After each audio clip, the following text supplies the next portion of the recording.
지금부터 2024 대한경제 페코노미 세미나를 시작하겠습니다. 저는 사회를 맡은 이지윤 기자입니다.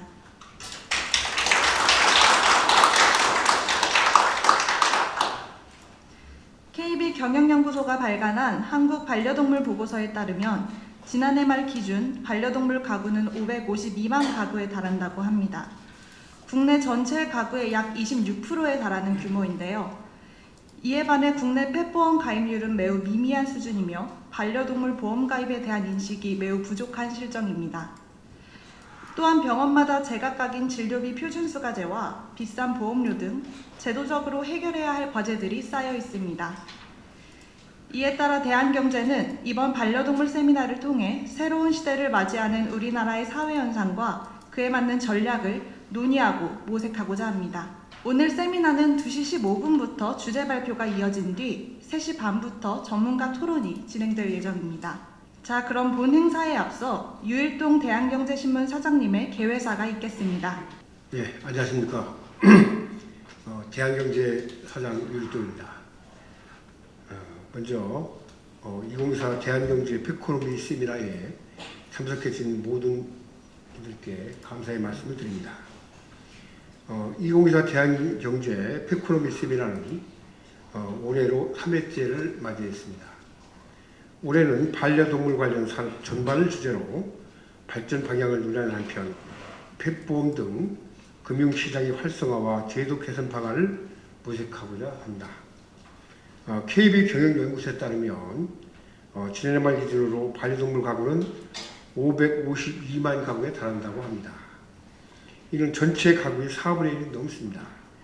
이제 반려동물 600만 가구 시대에 접어들었다 해도 과언이 아닐 것 같습니다. 하지만 반려동물에 대한 인식 수준은 아직도 미흡한 게 사실입니다.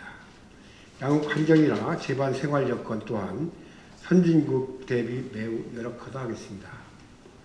무엇보다 반려동물의 질병이나 사기 시 경제적인 부담이 너무 크다는 것이 문제입니다.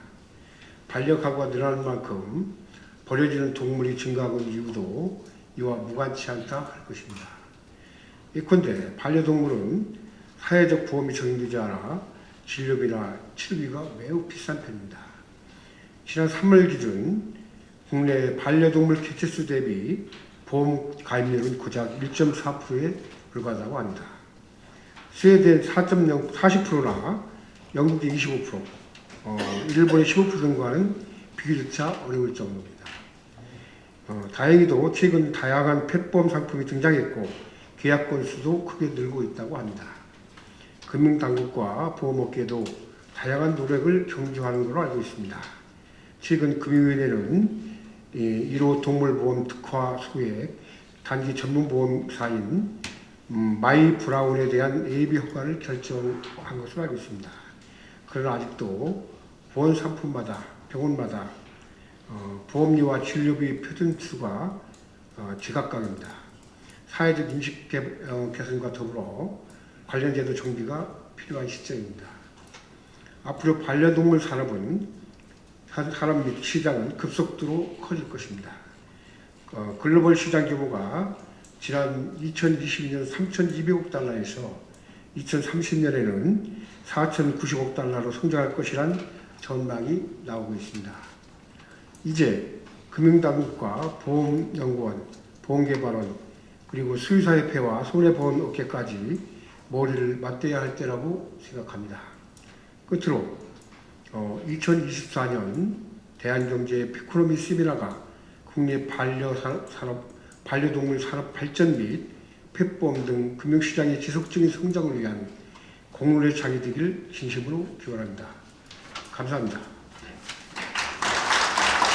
다음은 허창원 보험개발원장님께서 축사를 전해주시겠습니다. 네, 안녕하십니까. 보험개발원장 하창원입니다. 사장님께서 개회사를 하셨는데 제가 들고 나온 축사도 결국은 우리나라 이 반려동물하고 함께하는 가구 수는 굉장히 늘어나고 있는데 이 반려동물을 케어하기 위한 그 진료비는 또 많이 들어가는데 보험은 아직 너무 미미하다. 어떻게 앞으로 이 보험 산업은 앞으로 또 확장될 전망인데 앞으로 이 반려동물들을 어떻게 돌보고 그 보험 시장을 확장해 나갈 것인가 그런 데에 관심이 모아지고 있는 것 같습니다.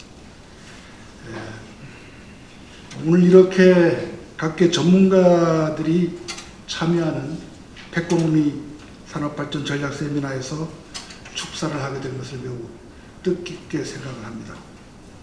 특히 이러한 기회를 마련해 주신 대한경제신문 유일동 사장님을 비롯한 관계자 여러분께 깊은 감사의 말씀을 드립니다.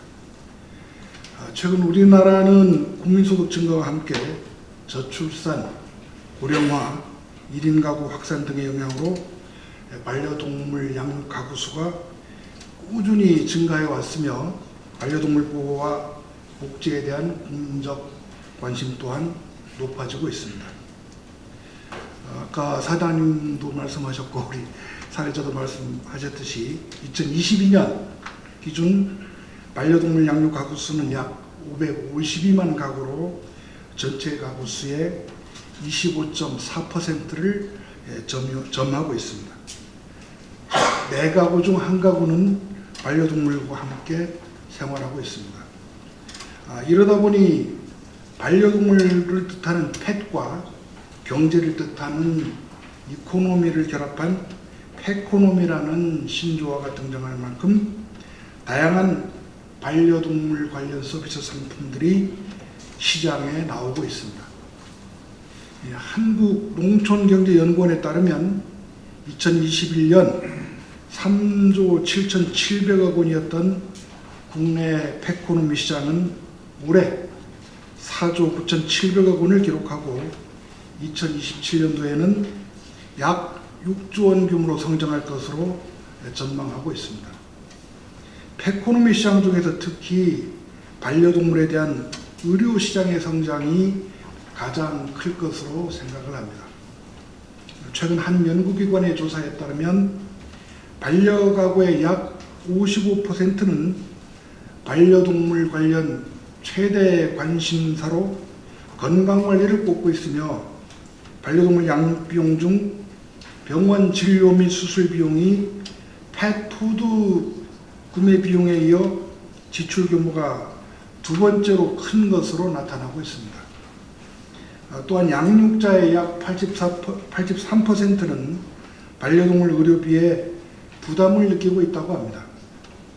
이러한 상황에서 가계의 반려동물 의료비 부담을 덜어주기 위한 펫보험의 역할이 무엇보다도 중요하다고 생각을 합니다.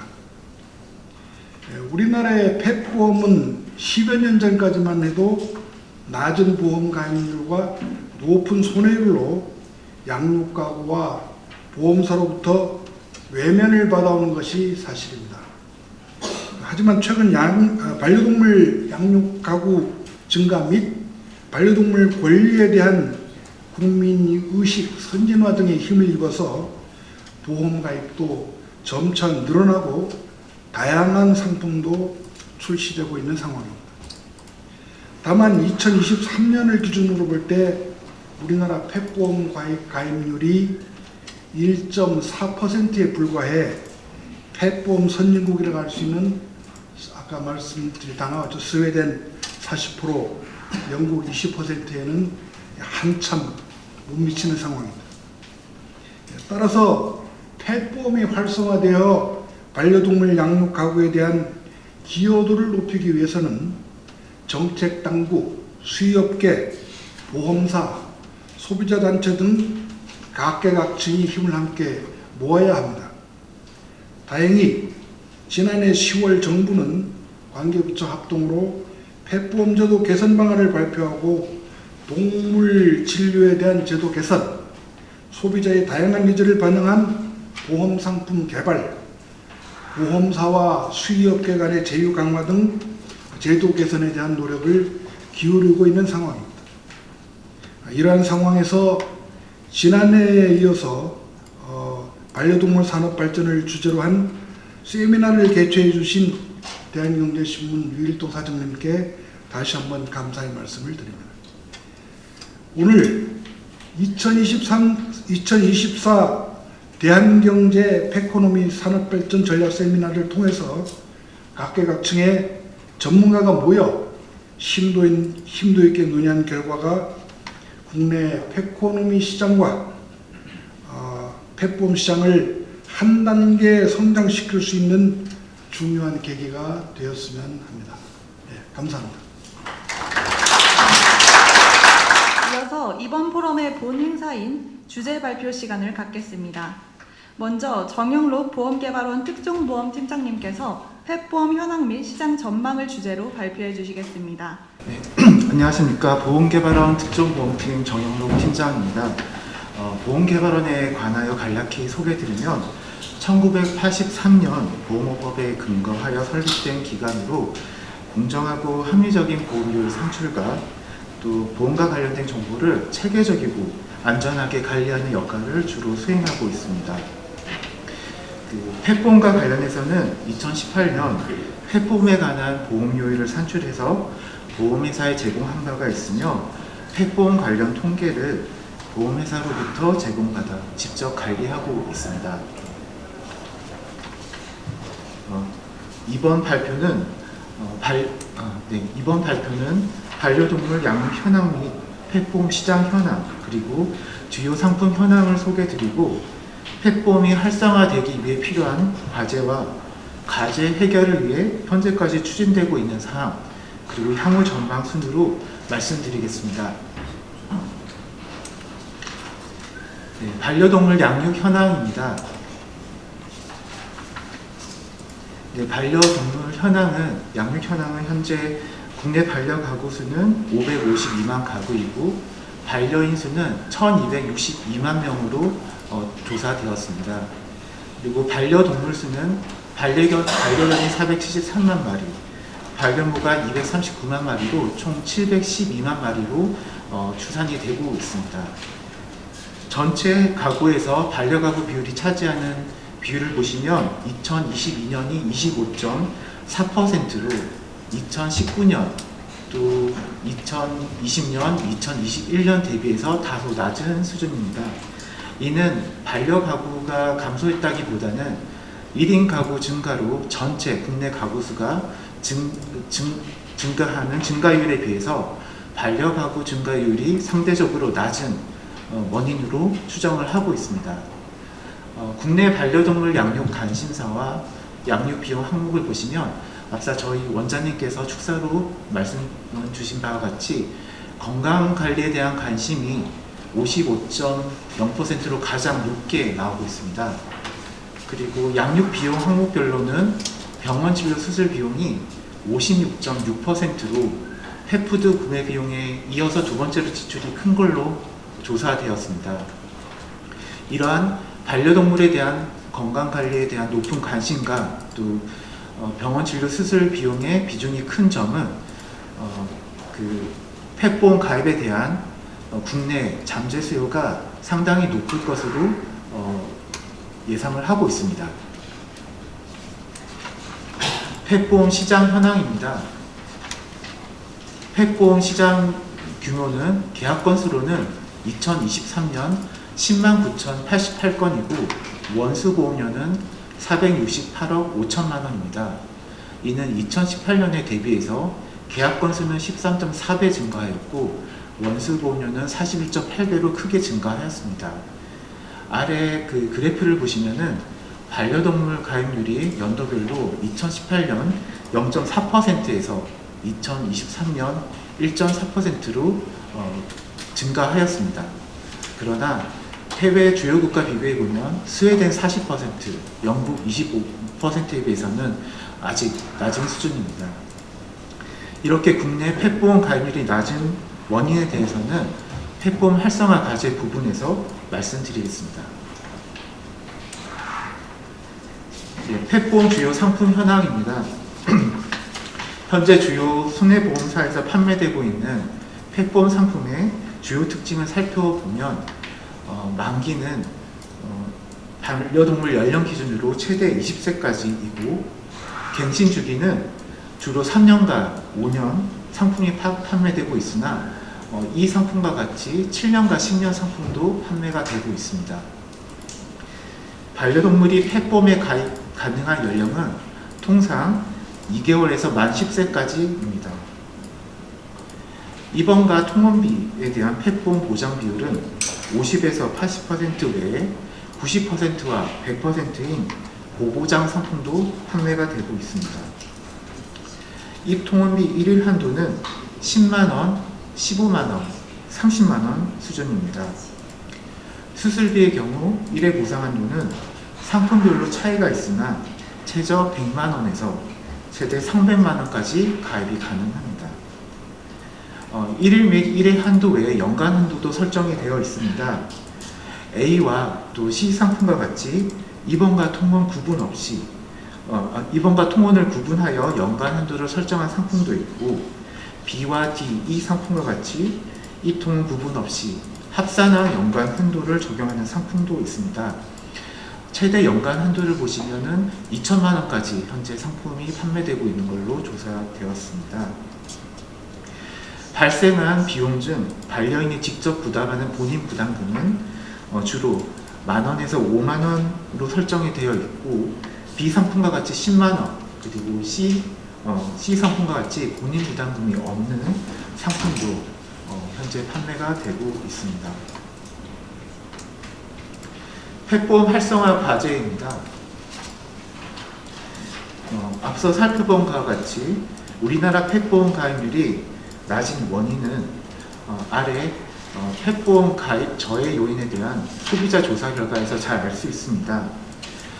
그래프를 보시면은 월 납입 보험료 부담, 또 좁은 보상 범위, 낮은 필요성, 낮은 보상 비율 등이 펫보험 가입을 저해하는 주요 요인으로 나타났습니다. 따라서 펫보험 가입을 활성화하기 위해서는 보장 범위 및 보장 비율을 소비자 니즈에 맞춰 확대하고 강화할 필요가 있고, 또 보다 합리적인 보험료로 맞춤형 담보를 제공하는 상품 개발이 필요합니다.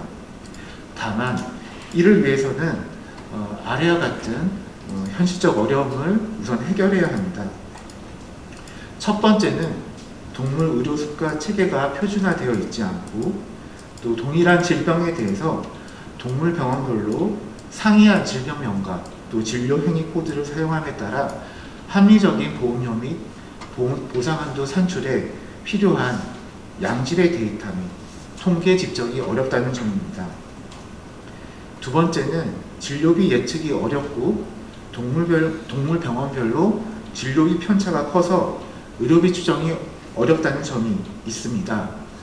동물 병원별로 예방접종 비용은 최대 7.5배, 복부 초음파 등 검사 비용은 최대 13.3배, 치과 비용은 최대 80배까지 차이가 난다는 조사 결과도 있습니다.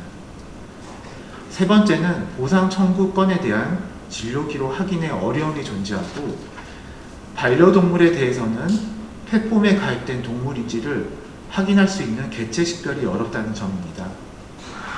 따라서 이러한 한계를 극복하고 펫보험 활성화를 위해서는 동물병원의 진료 항목 및 진료비 표준화 및 또 반려동물 보호자가 동물병원으로부터 진료 내역 및 진료비 관련 증빙 서류를 발급받을 수 있도록 제도화가 이루어져야 됩니다.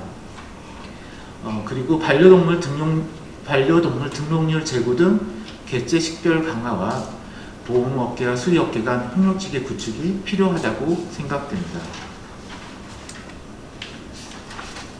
활성화 추진 경과입니다. 펫보험 활성화를 위해 2023년 금융위원회와 농林축산식품부 등 정부 부처와 여러 보험 관계기관, 그리고 수의사회, 소비자단체 등이 참여해서 펫보험 활성화를 위한 제도 개선 방안을 마련하여 지난해 10월 발표하였고 현재 추진 중에 있습니다. 첫 번째는 반려동물 개체 식별 강화 대책입니다. 현재 반려동물 개체 식별을 위한 동물 등록제가 시행이 되고 있습니다. 동물 식별 장치로는 동물 체내에 삽입하는 내장형 우선 식별 장치와 체외에 부착하는 외장형이 현재 인정이 되고 있습니다. 그러나 외장형 장치의 경우에는 탈부착 방식이다 보니 임의로 등록된 동물을 변경할 수 있는 단점이 있고, 내장형 식별 장치의 경우에는 보호자의 기피로 등록률이 50% 내로 정체되어 있습니다. 이에 농림축산식품부는 비문 등 생체 인식 정보로 반려동물 등록을 허용하는 방안을 검토 중에 있습니다.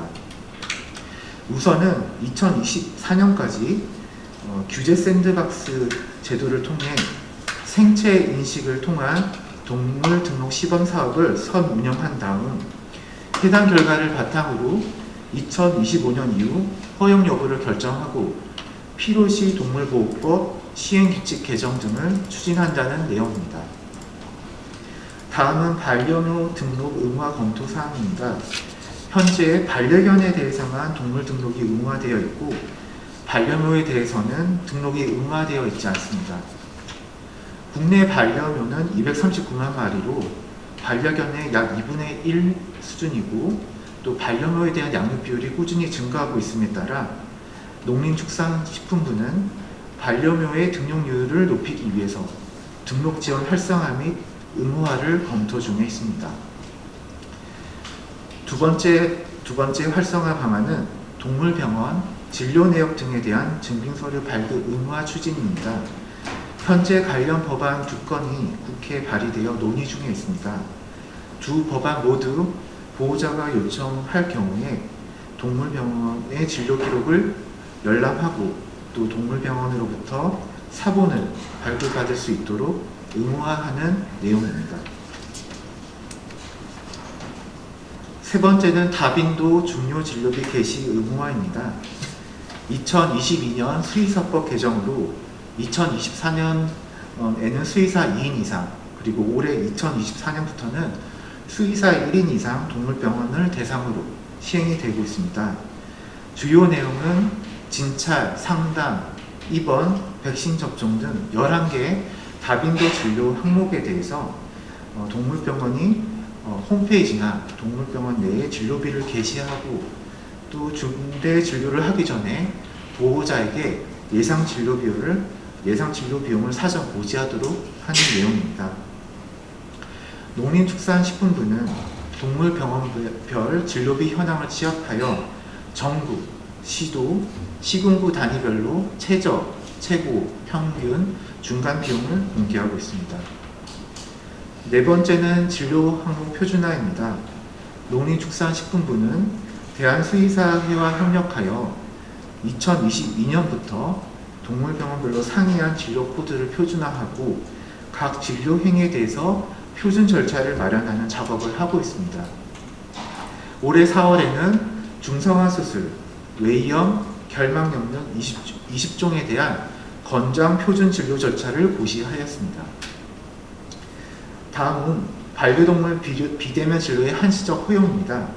이는 지난 10월 정부가 발표한 활성화 방안은 아니지만 향후 펫봄을 비롯한 에코노미 산업과도 연관이 있을 것 같아 소개해드리게 되었습니다.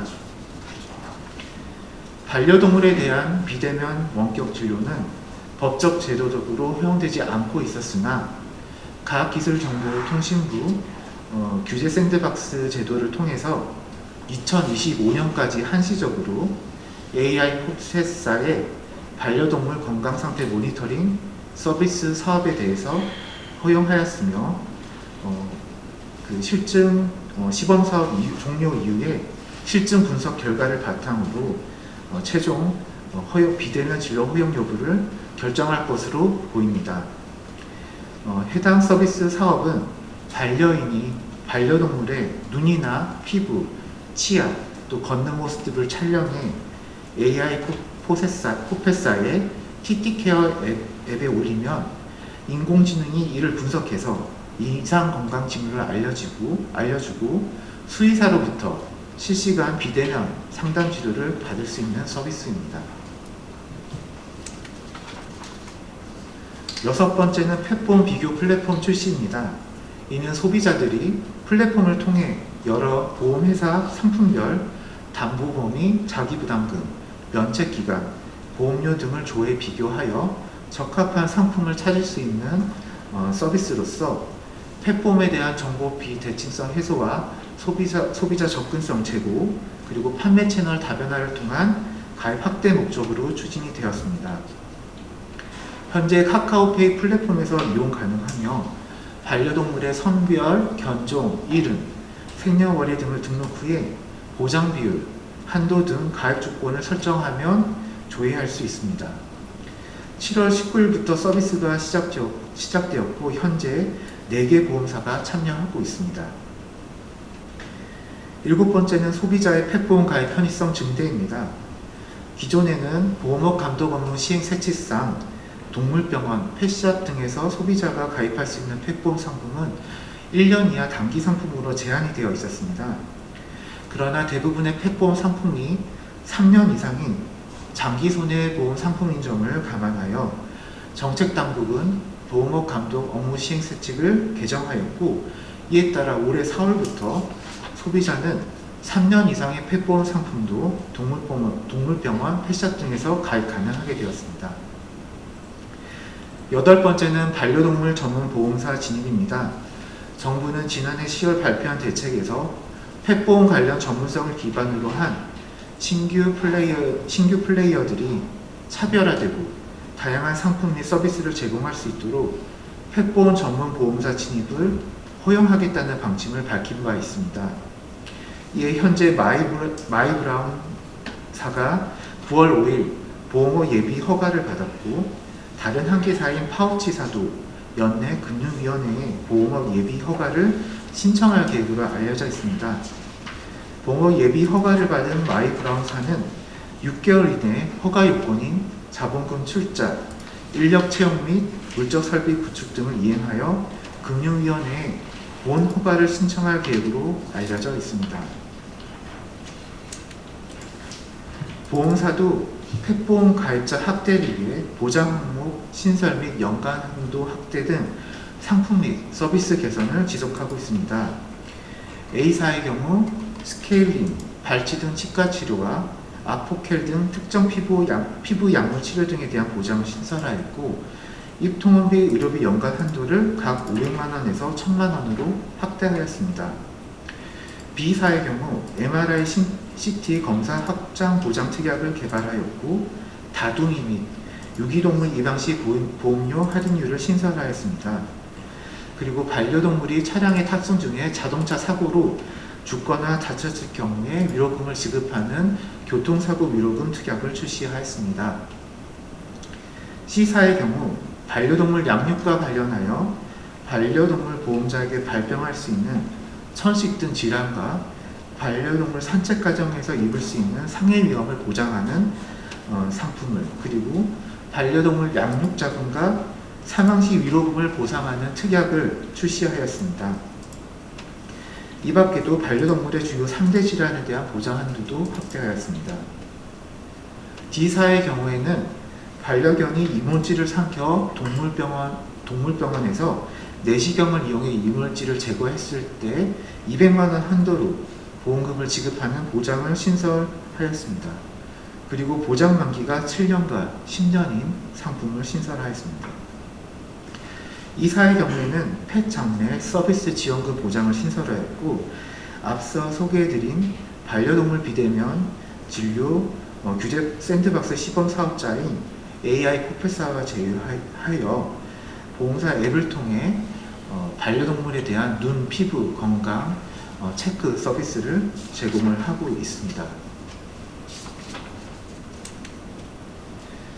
보험개발원의 경우에는 2018년 펫보험에 대한 참조 순보험료를 산출하여 보험사에 제공한 바 있으며, 보험료 부담 합리화, 그리고 보상 비율 다양화 등 소비자 선택권 강화를 위해 2024년 적용 참조 순보험료를 개정하였습니다. 참고로 참조 순보험료는 보험회사가 사용할 수 있도록 보험개발원이 산출하여 금융감독원의 인가를 받아 보험회사에 제공하는 요율로서 일종의 산업평균요율이라고 보시면 됩니다. 주요 개정 사항은 소비자 선택에 따른 맞춤형 상품 설계가 가능하도록 치료비 담보요율을 수술비, 입원비, 통원비로 요율을 분리하여 제시하였으며 담보 대상 반려동물 연령을 기존 최대 12세에서 20세로 확대하였습니다. 그리고 반려견 종류별로 요율을 차등하여 치아와 닥스훈트 등 38개의 소형 견종에 대해서 보험료를 10% 할인해주는 할인율을 신설하였습니다. 그리고 보상 비율 80%와 40%에 대한 참조 승보험료를 각각 신설하여 소비자들의 고보장 상품 수요와 또 보험료 부담 완화 수요를 선택에 따라 충족할 수 있도록 개정하였습니다. 수술비에 대한 보상 한도는 현재 150만 원까지 제시가 되어 있었는데 250만 원까지 확대 가입할 수 있도록 수술비 확장 담보율도 신설하였습니다. 이상에서 소개드린 정책과 상품 쪽 활성화 추진 이외에도 보험사 자체적으로 동물병원을 포함하여 수의업계와의 제휴와 협력을 위해 노력을 해오고 있습니다. A사의 경우에는 서울시 수의사회, 동물병원협회, 대전시 수의사회 등과 각각 협약을 체결하여 동물사랑 캠페인, 견생묘생 20년 캠페인 등 펫보험 가입 장려와 펫보험을 통한 반려동물의 의료권 강화를 위한 다양한 제휴 활동을 추진하고 있습니다. B사의 경우에는 광주광역시, 부산광역시 등 지방자치단체와 제휴하여 유기동물 안심보험 사업을 전개하고 있습니다. 해당 사업은 유기동물 입양 시 입양한 보험자에게 1년간 펫보험에 무료 가입하도록 지원함으로써 유기동물 입양을 보다 활성화하기 위한 목적으로 시행되고 있습니다. 향후 전망입니다. 2023년 보험연구원의 펫보험 활성화 관련 연구 결과에 따르면 펫보험 활성화 시 소비자, 동물병원, 보험회사 모두 다양한 이익이 발생할 것으로 예측을 하고 있습니다. 우선 반려동물 등록제가 개선되어 보다 용이하면서도 정확한 개체 식별이 가능한 방안이 도입이 되고 또 등록률이 제고된다면 반려동물 보호자는 등록 편의성 증대, 또 보험회사는 반려동물 개체 인식률 제고를 통한 가입자의 도덕적 해이 방지 등의 효과가 있을 것으로 기대되고 있습니다. 그리고 동물병원의 경우에는 생체 인식 등 신기술 동물 등록 시스템 구축 지원이 이루어진다면 개체 식별 시스템 구축 비용 절감의 효과가 기대되고 있습니다. 진료 항목 표준화 및 진료비 발급 의무화 관련해서는 반려동물 보호자의 진료정보 접근성 제고 및 가양진료 오류 감소, 동물병원의 진료기록 정비 및 관리 편의성 증대, 또 가양진료 방지를 통한 보험회사의 손해율 관리 등의 효과가 기대되며 청구 전산화가 이루어질 경우에는 청구 편의성 증대, 또 소비자 경험 개선을 통한 의료산업의 성장, 또 보험금 청구 및 손해사정 절차 및 업무 간소에 따른 보험회사의 수수료 비용 절감 효과가 기대가 됩니다.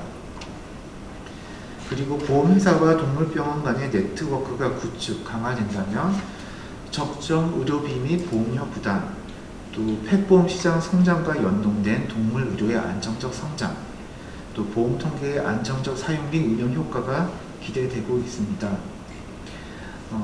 이러한 진료 항목 및 진료비 표준화, 또 보험회사와 동물병원 간의 제휴로 보다 양질의 데이터와 통계가 집적이 되어 맞춤형 상품이 개발이 된다면 소비자는 적정 가격의 다양한 의료보험 서비스를 이용하게 되고 동물병원은 보험 가입, 진료, 청구 서비스 제공에 따른 판매 수익과 리워드 획득,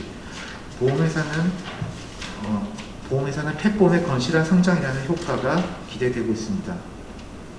끝으로 펫보험 전문 보험회사 등 신규 시장 참여자가 보다 많아진다면 시장 경쟁 확대를 통한 산업의 발전적인 성장과 이에 따른 소비자 효익 증가가 예상됩니다. 현재 우리나라의 펫보험 가입률은 1.4%로 해외 주요에 비해서 낮은 수준입니다. 그러나 이는 반대로 생각한다면 스웨덴 40%, 영국 25% 수준으로 펫보험 시장이 성장할 수 있는 가능성 또한 크다고 볼 수 있습니다. 다만 이를 위해서는 정책 및 제도 개선도 필요하지만 그 과정에서 수의업계, 소비자, 보험업계, 정책당국 모두의 상호 이해와 협력이 중요하다고 생각됩니다. 이상으로 펫보험 현황 및 시장 전망에 대한 발표를 마치겠습니다. 감사합니다.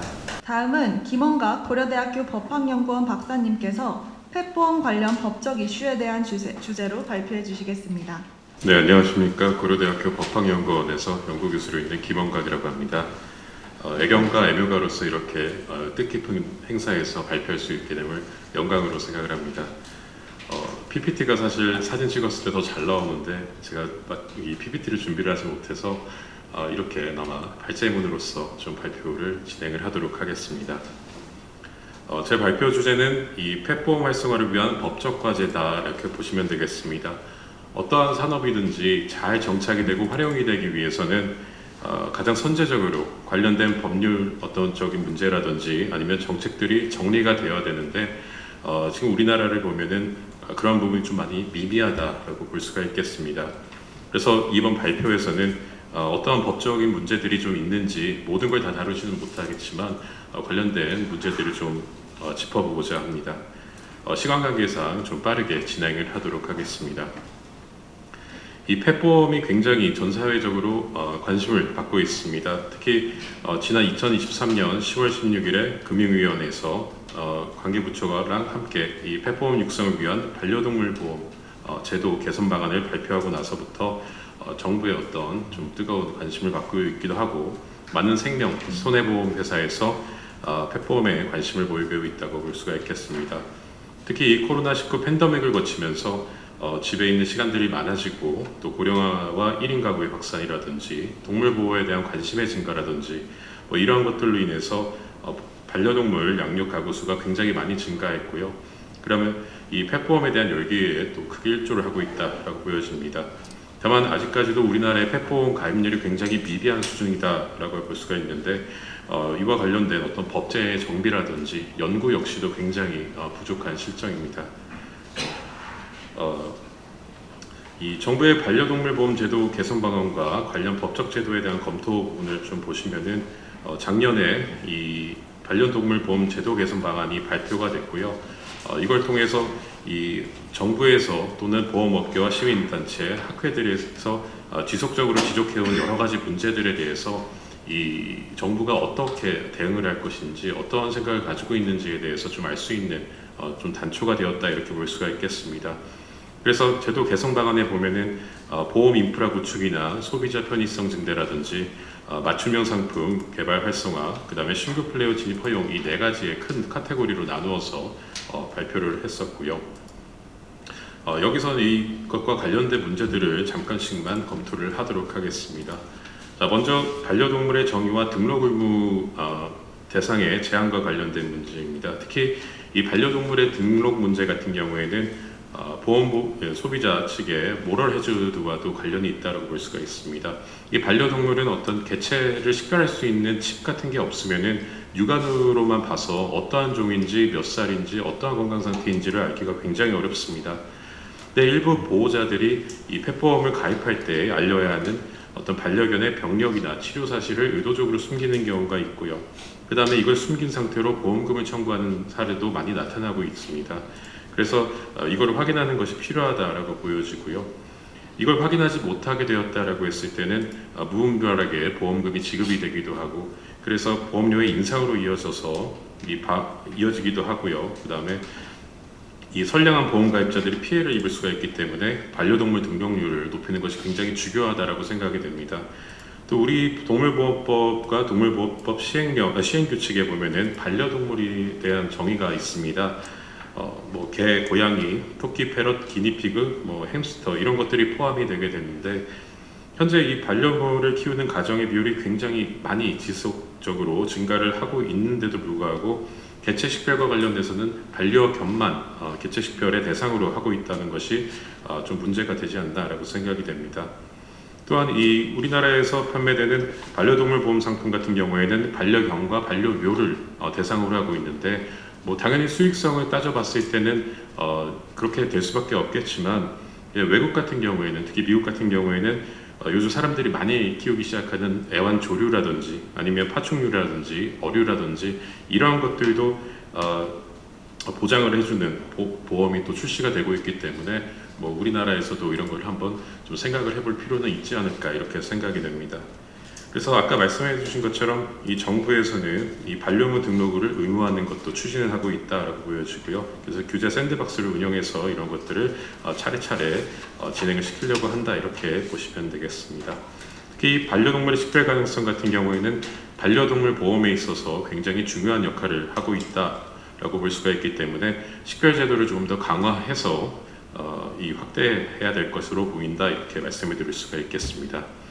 자, 두 번째로는 진료 기록의 투명화, 그 다음에 과잉 부정 진료와 진료비 표준화와 관련된 문제고요.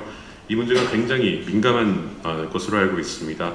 뭐 수의사협회라든지 보험회사라든지 약사협회라든지 여러 단체들이 굉장히 첨예하게 부딪히는 부분이 이 부분이다라고 생각이 들고요. 현재 이 동물병원의 진료 서류 발급 같은 의무가 없다라고 하는 것이 지속적으로 지적이 되어 왔습니다.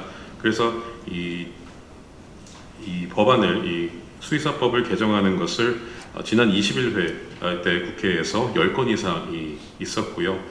그렇지만 이 24년 1월 23일에 있었던 수의사법 일부 개정안에서는 이런 어떤 진료부나 검안부 같은 것을 반려동물 보호자가 요구를 했을 때 발급을 해줘야 되는 의무가 들어가 있는 이런 수의 내용은 이번 개정에서는 빠지게 되었다 이렇게 볼 수가 있습니다. 그리고 제22대 국회에서는 현재 2개의 수의사법 일부 개정안이 발의가 됐고요. 그래서 조경태 의원과 정청래 의원이 대표 발의한 법안이 2개가 있는데 이 법안의 어떤 내용도 골자도 사실은 위에 말씀드린 것과 똑같습니다. 이런 진료부나 검안부를 반려동물 보호자가 발급을 받을 수 있도록 해서 보호자의 알 권리를 충족시켜 주자라고 하는 어떤 내용의 법안이 발의되어 있다 이렇게 보시면 되겠습니다. 이 동물 같은 경우에는 사람이랑 다르게 의사 표현이 어렵죠. 그래서 진료와 치료가 쉽지도 않고 어떤 문제가 발생했을 때 책임 소재를 따지는 것도 쉽지가 않습니다. 그래서 그리고 또 일부의 어떤 모든 병원에서 그런 것은 아니지만 정말 극소수의 병원에서는 이 과잉 진료를 하는 경우도 있었고요. 그다음에 치료의 문제도 계속 제기되어 왔습니다. 제가 키우던 고양이가 2년 전에 무지개 다리를 건넜었는데 그때 병원에 갔을 때 병원비가 거의 한 300~400만 원 정도가 나왔었습니다. 사실 전 무슨 진료를 하는지도 잘 모르고요. 그 펫보험에 대해서도 잘 모르고 제가 펫보험 공부하기 시작한 것도 사실 그 이후에 좀 공부를 하기 시작했거든요. 뭐 결국 무지개 다리를 건넜지만 그래서 이러한 어떤 과잉 진료라든지 과잉 치료의 문제 또 어떠한 진료가 이루어지고 있고 어떠한 약품을 썼는지에 대한 것을 더 좀 알 필요가 있지 않냐라고 하는 부분이 또 있습니다. 다만 이걸 이제 무작정적으로 수의사들한테 이걸 니들이 공개해라라고 하기가 어려운 부분이 좀 있는데 이 수의사의 입장에서는 이 일부 동물병원들의 과잉 부정 진료로 인해서 현재 의무가 아닌 진단서를 발행하게 되는 것 자체가 굉장히 큰 부담으로 다가올 수도 있고요.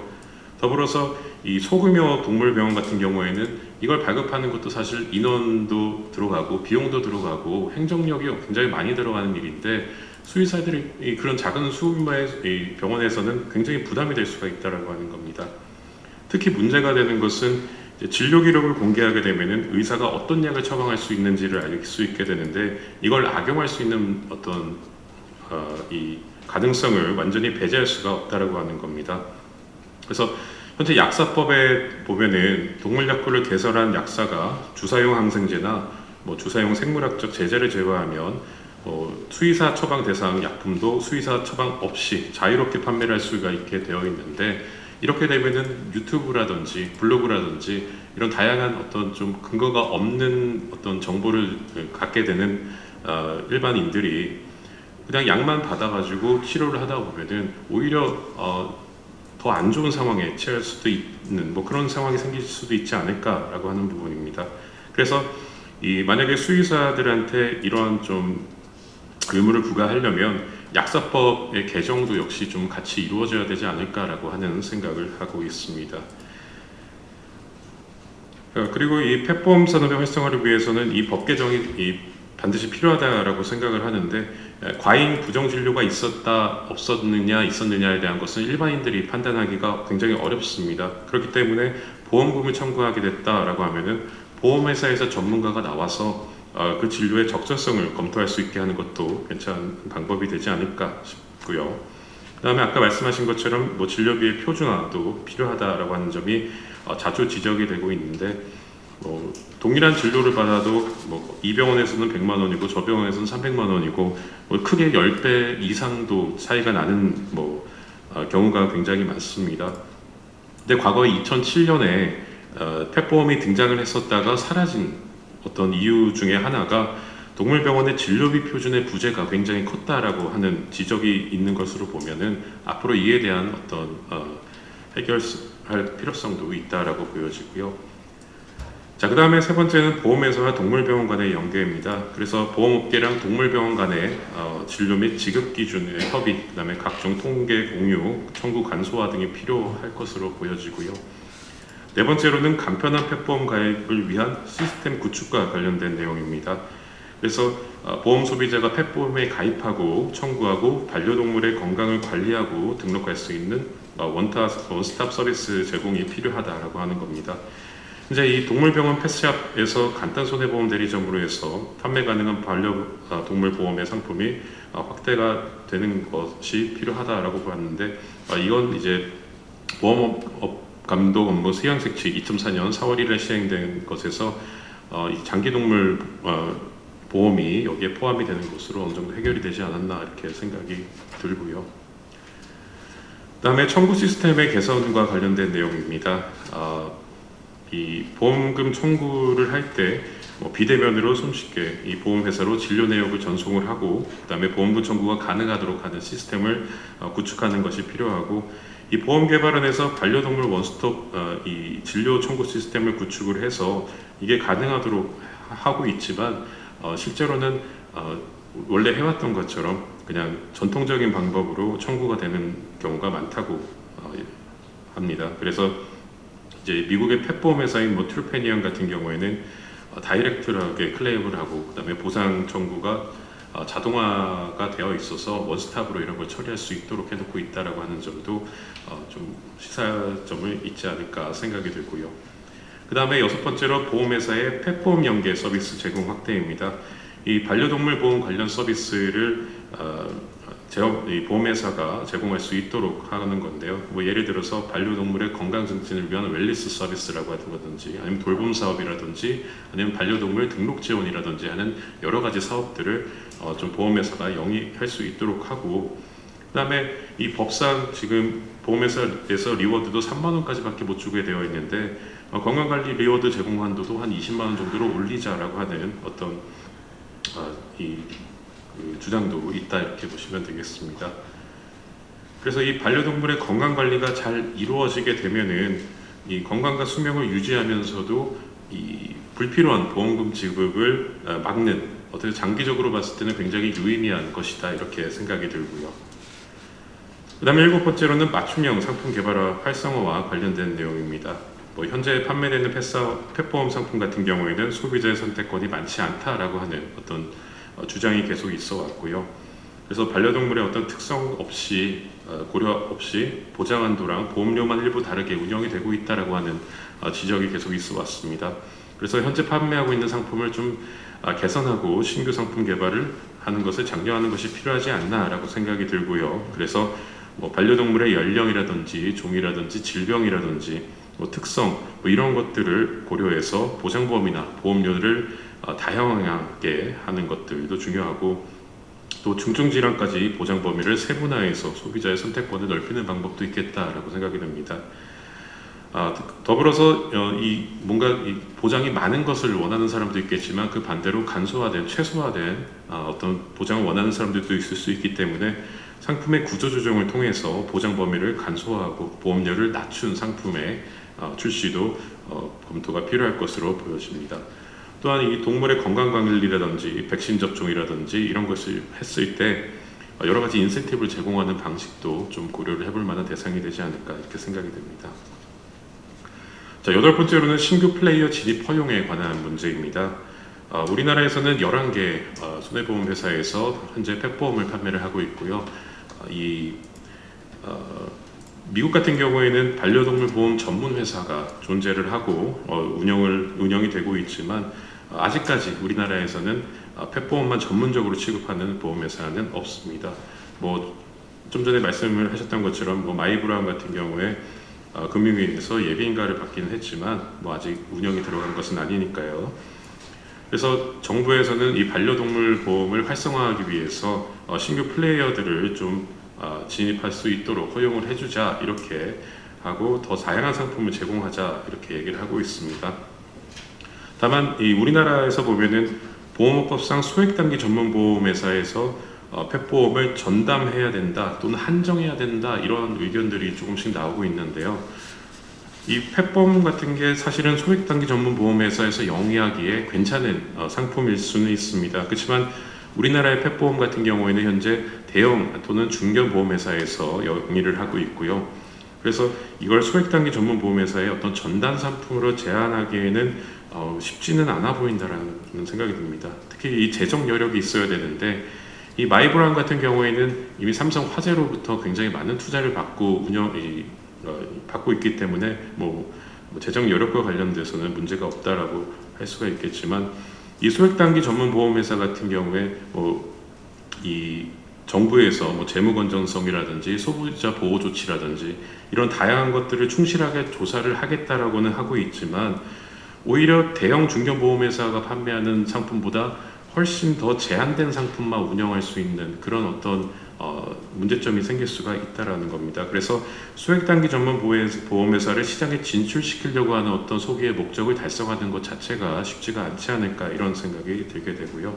그래서 여기서 제가 말씀을 드리는 것은 소액단기 전문 보험회사가 생겨서 이 펫보험을 하는 것을 막자라는 것은 아니고 그 소액단기 전문 보험 회사만 펫보험을 하자라고 하는 의견이 있기 때문에 그거에 대해서 저의 의견을 말씀을 드리는 것이다 이렇게 생각을 해주시면 되겠습니다. 자, 그 다음에 펫보험에 대한 인식의 전환의 필요성과 보험 소비자 보호와 관련된 내용입니다. 아까도 많이 말씀들 해주셨지만 우리나라 펫보험 침투율이 굉장히 낮다라고 볼 수가 있습니다.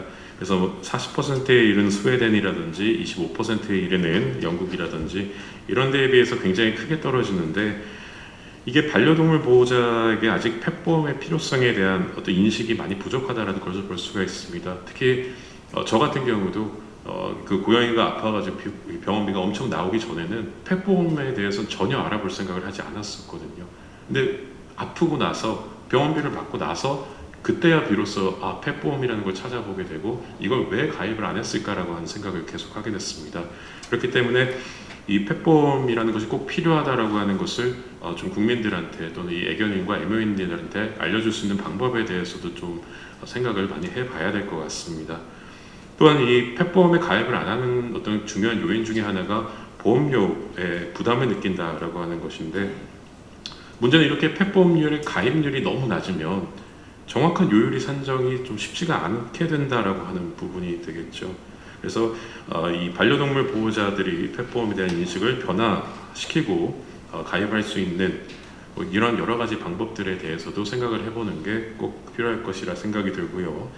그 다음에 펫보험 역시도 여타 보험과 같이 소비자 보호 방안에 대한 어떤 대책이 꼭 강구가 돼야겠다라고 볼 수가 있겠습니다. 그래서 산업이 발전하기 위해서는 어떤 산업 쪽에 적극적으로 인센티브를 주고 하면서 서포트를 해주는 것도 굉장히 중요하지만 이 소비자 보호와 함께 이제 발전을 할 수 있는 것이라 생각을 하기 때문에 관련된 어떤 대책도 강구를 해서요.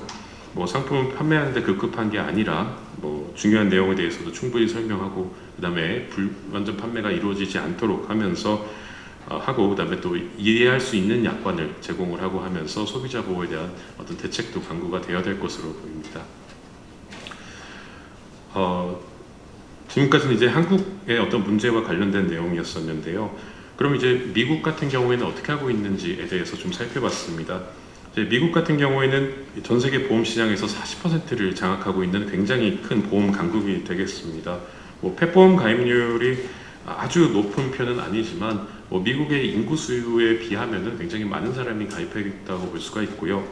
그 다음에 2024년 포브스에서 이 조사한 바에 따르면은 미국 가정의 66% 이상이 반려동물을 기르고 있다고 합니다. 그렇기 때문에 잠재력이 굉장히 큰 시장이라고 할 수가 있고요. 다만 미국에서도 이 펫보험과 관련돼서 여러 가지 문제들이 지적이 되었었습니다. 이 약관상 뭐 용어가 통일되지 않았다라고 하는 문제라든지, 또는 동물의료 서비스 시장이 표준화가 안 되었다라든지, 또는 높은 펫비와 의료비의 부담이라든지 뭐 이런 부분들이 계속 지적이 되어 왔고요. 그래서 미국 보험감독자 협의회에서 이 펫보험 감독 가이드라인을 발표하고 2015년에는 캘리포니아주에서 처음 펫보험의 내용이 보험법 안에 들어가게 되고요. 그리고 2022년에 다시 미국 보험감독협의회에서 펫보험 모범법을 공표하고, 이어서 메인주에서 보험법을 개정하면서 펫보험의 조항을 집어넣게 됐습니다. 이제 미국 펫보험의 내용을 간단하게만 요약을 하자면 두 가지 키워드로 생각을 해볼 수가 있습니다. 첫 번째로는 소비자 보호에 대한 내용이고요. 두 번째로는 공시라고 하는 겁니다. 특히 이 용어 통일과 공시와 관련돼서 보면은 캘리포니아주 보험법 자체 내에 이 약관에 보면은 이 보험사마다 뭐 같은 질병이라든지 같은 용어라도 다르게 사용하는 경우가 굉장히 많습니다.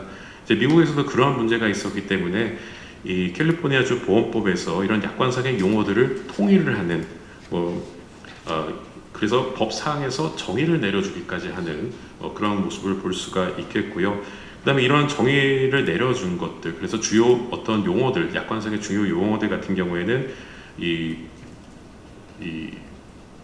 보험사의 인터넷 웹사이트에 메인 페이지에 띄워서 링크를 올려서 소비자들이 확인할 수 있도록 하고 있다 하는 점에서 좀 의미가 있다라고 볼 수가 있겠습니다. 그 다음에 또 캘리포니아주 펫보험법을 보게 되면요, 보험자들은 공시를 강화를 하고 있다 이렇게 볼 수가 있겠습니다. 그래서 뭐 어떠한 경우에 담보 제외가 될 수가 있는지, 또는 어떠한 경우에 뭐 제휴 기간이라든지 뭐 공제액이라든지, 또 이 반려동물 증권에 따라서 청구를 했을 때 지급이 되는 어떤 이 공식이라든지 근거라든지 이런 것들을 명확하게 설명을 하게 하고 있고요. 그다음에 보험자의 중요 보험 조항 공개라고 하는 어떤 문서를 또 따로 보험 계약 시에 제공을 하도록 하고 있습니다. 그다음에 모집인 자격과 관련해서도요, 이 펫보험 안에 굉장히 많은 내용을 담고 있습니다. 특히 메인주법 같은 경우에는 이 펫보험을 모집하는 사람들이 일정한 허가를 받고 필수 교육을 받아야 되고, 그다음에 그 자격 요건을 확인하는 데 있어서 뭐 여러 가지 것들을 확인을 하도록 하고 있다라고 하는 점이 있고요. 그다음에 자유검토 기간을 둬서 캘리포니아주 같은 경우에는 30일, 메인주 같은 경우에는 15일의 기간을 둬서 이 프리럭 페리어드 동안에는 언제든지 보험을 구매한 보험 소비자가 보험자한테 이 보험을 반환할 수 있게 되고, 그럼 이 보험이 무효가 되는 뭐 이러한 방법도 두면서 보험 소비자의 보호를 강화하고 있다 이렇게 보시면 되겠습니다. 또 이 메인주 펫보험에 보시면은 이 웰리스 프로그램에 대해서도 좀 자세하게 설명을 하고 있는데, 이 주요 골자는 보험을 판매하면서 웰리스 프로그램을 끼워 팔기를 하면 안 되고 두 개를 별개로 나눠서 판매를 해야 된다라고 하는 부분입니다. 자, 그래서 소결을 말씀을 드리면요, 이 우리나라랑 미국 같은 경우에는 펫보험에 대한 어떤 규제 방향이 조금 다르긴 합니다. 특히 미국 같은 경우에는 미국의 보험법은 우리의 상법상의 보험계약법과 보험업법이 이 보험법 안에 혼재가 되어 있는 모습을 보이고 있습니다. 그래서 위에서 설명드린 여러 가지 내용들이 매우 중요한 것이고, 또 이러한 규제의 부재가 있었기 때문에 미국에서도 이걸 법으로서 대응을 하게 된 것이다 이렇게 보시면 되겠습니다. 그래서 우리나라에서도 이런 내용들을 전부 다 우리 법에다가 수용할 수 있을 것이냐, 뭐 그걸 생각을 해보면 그건 쉽지 않다라고 생각이 됩니다. 펫보험 같은 것을 계약 문제로 보게 되면은 상법 보험편에 규정하는 것이 옳고, 만약에 보험 상품 문제로 보면 보험업법에 규정을 해야 되는데 이걸 법에다가 바로 집어넣을 수 있을 것이냐에 대해서는 조금 회의적인 생각이 들고요. 제도화의 필요성이 인정되는 부분이 있다라고 하면은 이걸 법률보다는 하위 규범이나 또는 표준야권에서 수용하는 방식을 좀 생각을 해볼 필요가 있겠다 이렇게 생각이 됩니다. 그래서 결론적으로 이 우리나라의 펫보험의 어떤 정착과 활용을 위해서는 여러 가지 법적인 문제들이 있고 이런 것들이 먼저 좀 개선이 되어야만 좀 여러 산업에서 하고 있는 노력들이 빛을 발하지 않을까 이렇게 생각이 됩니다. 이상 발표를 마치도록 하겠습니다. 감사합니다. 다음으로는 송명석 RX 바이오 대표님께서 반려동물 의약품 시작 동향에 대해 발표해 주시겠습니다. 안녕하십니까. 저는 RX 바이오 대표이사 송명석입니다. 저희 회사는 대한수의사의 회관 건물에 입주하고 있으며 마이크로 RNA 기반 반려동물 당뇨 비만 치료제를 개발하고 있습니다. 그게 아마 제가 오늘 여기에 선 이유인 것 같습니다. 그러면 반려동물 치료제 동향에 대해 산업 동향, 시장 현황, 의약품 시장 동향, 보호자 관심사, 고령화에 따른 질병 순서로 말씀드리겠습니다. 먼저 산업 동향에 대해서 말씀드리겠습니다. 글로벌 반려동물 산업은 코로나 팬데믹, 고령화와 1인 가구의 증가, 펫 휴머나이제이션 등으로 고성장하고 있으며 지역별로는 한국, 중국, 브라질 등의 신흥국 시장이 성장하고 있습니다. 개체 수는 대략 2026년이면 약 20억 마리로 예상하고 있습니다. 다음은 글로벌 반려동물 시장에 대해 말씀드리겠습니다. 표에서 보시는 것처럼 시장은 연평균 7%의 성장률을 보이고 있으며 시장 규모는 2030년 약 655조 7천억 원에 달할 것으로 예상되며 비즈니스 트렌드는 푸드, 테크, 파이낸스, 플레이, 리빙 등으로 다양화되고 있습니다. 다음은 국내 반려동물 시장에 대하여 말씀드리겠습니다. 표에서 보시는 바와 같이 개체 수는 2027년 1320만 마리, 시장 규모는 2027년 15조 규모에 달할 것으로 예상됩니다. 다음은 글로벌 동물의약품 시장 규모에 대하여 말씀드리겠습니다. 동물의약품 시장 규모는 29년까지 연평균 7%의 성장률로 약 93조에 이를 것으로 예상되고 반려동물 의약품 시장은 연평균 8%의 성장률로 29년에 약 31조에 달할 것으로 예상됩니다. 다음은 국내 반려동물 의약품 시장에 대하여 말씀드리겠습니다. 동물의약품 시장 규모는 연평균 6%의 성장률로 29년 1조 5천억 원에 이를 것으로 예상되고 반려동물 의약품 시장 규모는 연평균 7%의 성장률로 29년 1,872억 원에 이를 것으로 추정됩니다. 여기서 달러를 환율로 계산해서 원화로 말씀드리는데요. 그 환율은 1,330원입니다. 다음은 반려동물 보호자 관심사에 대해서 말씀드리겠습니다. 표에서 보시는 바와 같이 개, 고양이 모두 보호자들이 체중 관리에 지대한 관심을 보이고 있으며 소화 및 배변 상태, 묘령에 따른 질환 등에 관심을 보이고 있습니다. 다음은 반려동물 고령에 따른 질병과 치료제에 대하여 간단히 소개해 드리겠습니다. 반려동물도 나이가 들어갈수록 앓는 질환이 사람과 비슷합니다.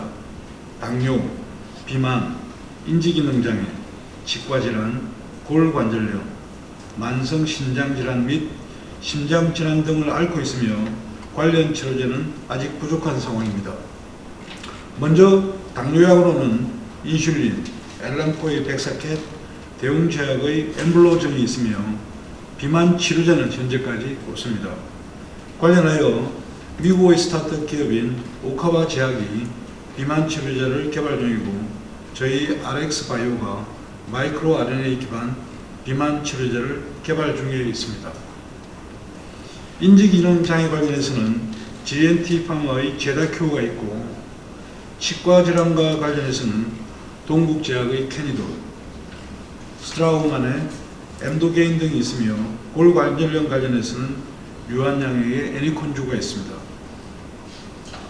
또한 만성 신장질환 관련해서는 베링거 인겔하임의 세민트라가 있고, 신장질환과 관련해서는 베링거 인겔하임의 베트메딘, 중앙바이오텍의 카디오세이버가 있습니다. 마지막으로 인간의 고령에 따른 각종 질병에 대한 치료제 및 보조제는 지속적으로 성장하고 있으나 반려동물의 고령화에 따른 치료제 및 관련 보조제 개발은 이제 시작이라 생각됩니다. 저희 회사도 반려동물 고령화에 따른 당뇨, 비만 치료제 개발을 위해 최선을 다하겠습니다. 감사합니다. 지금부터 2024 대한경제 페코노미 세미나의 2부 순서를 진행하겠습니다. 2부에서는 600만 반려동물 가구 시대 펫케어 보험 활성화 방안을 주제로 토론을 진행하겠습니다. 그럼 지금부터는 유주선 보험학회장님께서 좌장을 맡아주시겠습니다. 저는 지금 방금 사회자께서 말씀하셨던 강남대학교에서 근무하는 유주선 교수입니다. 먼저 오늘 대한경제신문사에서 주최하고 아주 큰 행사라고 볼 수가 있는데요. 2024 대경 펫코노미 산업발전 전략 세미나입니다. 세 분의 발표가 있었고요. 세 분의 발표는 여러분들이 다 들으신 걸로 알고 있습니다. 첫 번째 발표는 보험개발원의 펫보험 현황 및 시장 전망을 해주셨고요. 두 번째 발표는 김홍각 박사님께서 미국의 어떤 펫보험 법과 현황, 거기에 따른 그 시사점을 말씀해 주셨습니다. 세 번째 발표는 반려동물 의약품, 특히 치료제의 시장 동향에 대해서 발표를 해주셨는데요. 특히 Rx바이오 대표이사신 송명석 이사님 발표를 해주신 걸로 제가 알고 있습니다. 자, 그러면은 이 세 주제에 대해서 먼저 토론을 좀 해주셔야 될 것 같은데요. 오늘 토론에는 손해보험 업계에서 보험 상품에 대한 여러 가지 그 기획을 하고 또 문제점을 발견하고 또 개선을 하기 위한 전략을 모색하고 있는 손해보험협회 주병권 부장님께서 전반적으로 이 펫보험에 대한 어떤 현황에 대한 분석, 또 과제, 또 전망 같은 거를 세 분의 발표자에 대한 코멘트를 좀 해주시는 걸로 먼저 토론을 좀 시작하도록 하겠습니다. 자, 부탁드리겠습니다. 네, 안녕하십니까. 저는 손해보험협회 일반보험부 맡고 있는 주병권 부장입니다. 네, 세 분 발표 너무 잘 들었습니다. 폭도 굉장히 넓은 폭넓게 다뤄주시고 깊이도 굉장히 깊은 깊이 있게 다뤄주셔가지고 제가 많이 시사점도 얻고 많이 또 제가 알고 있던 것 이외에도 많이 도움이 되고 배운 시간이 된 것 같습니다. 이제 제 본론으로 이제 들어가자면 보험은 후행 산업이라는 말을 저희 선배님들께서 많이 하셨습니다. 저도 그게 무슨 소린가 했었는데 후행 산업이라고 하면 만약에 어떤 산업이 있으면 그 산업의 운영 과정에서 발생하는 리스크나 사고나 이거에 대해서 어떤 피해 보상을 위험 보장을 하기 때문에 후행 산업이라고 하시더라고요. 예를 들자면 자동차 산업이 있다면 이제 자동차 운행 중에 사고가 나지 않습니까? 그럼 사고가 발생하니까 그 피해 보상을 위해서 자동차 보험이 도입돼서 운영되고 있습니다. 또 그것을 반려동물 펫보험에도 대입을 해보면 반려동물 보험에서도 이제 반려동물에 대한 의료 시장이 있고요. 그 의료비에 대한 부담을 나누거나 경감시키고자 그 반려동물 보험 즉 펫보험이 출시되어 있다는 것입니다. 운영되고 있습니다. 이렇듯 이제 보험회사에서는 어떤 위험 보장을 하는 과정에서 당연한 얘기지만 정확한 통계를 기초로 정확하게 보험료를 산출해야 되겠죠. 그리고 또 보험회사는 또 보상을 할 때 정확한 피해 보상액을 산정하고 정확하고 충분한 보상을 해야 하는 의무도 있습니다. 이런 의무를 소홀히 하면은 이제 보험 가입자들에게 피해를 주게 된 것이기 때문에요. 저희를 감독하는 정부 감독 당국으로부터도 그 소위 말해서 많이 혼이 납니다. 제재를 받게 됩니다. 요 지금 말씀드린 간단한 프로세스를 반려동물 보험에 대입을 해보려고 해요.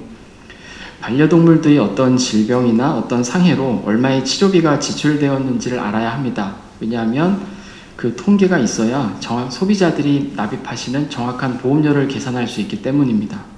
또 한편으로 반려동물들이 언제 어떤 진료와 어떤 치료를 받았는지도 알아야 합니다. 왜냐하면 그 치료비를 이중으로 지급하거나 과다하게 지급해서는 보험회사가 지급해서는 안 되거든요. 적정한 보험금을 지급해야 됩니다.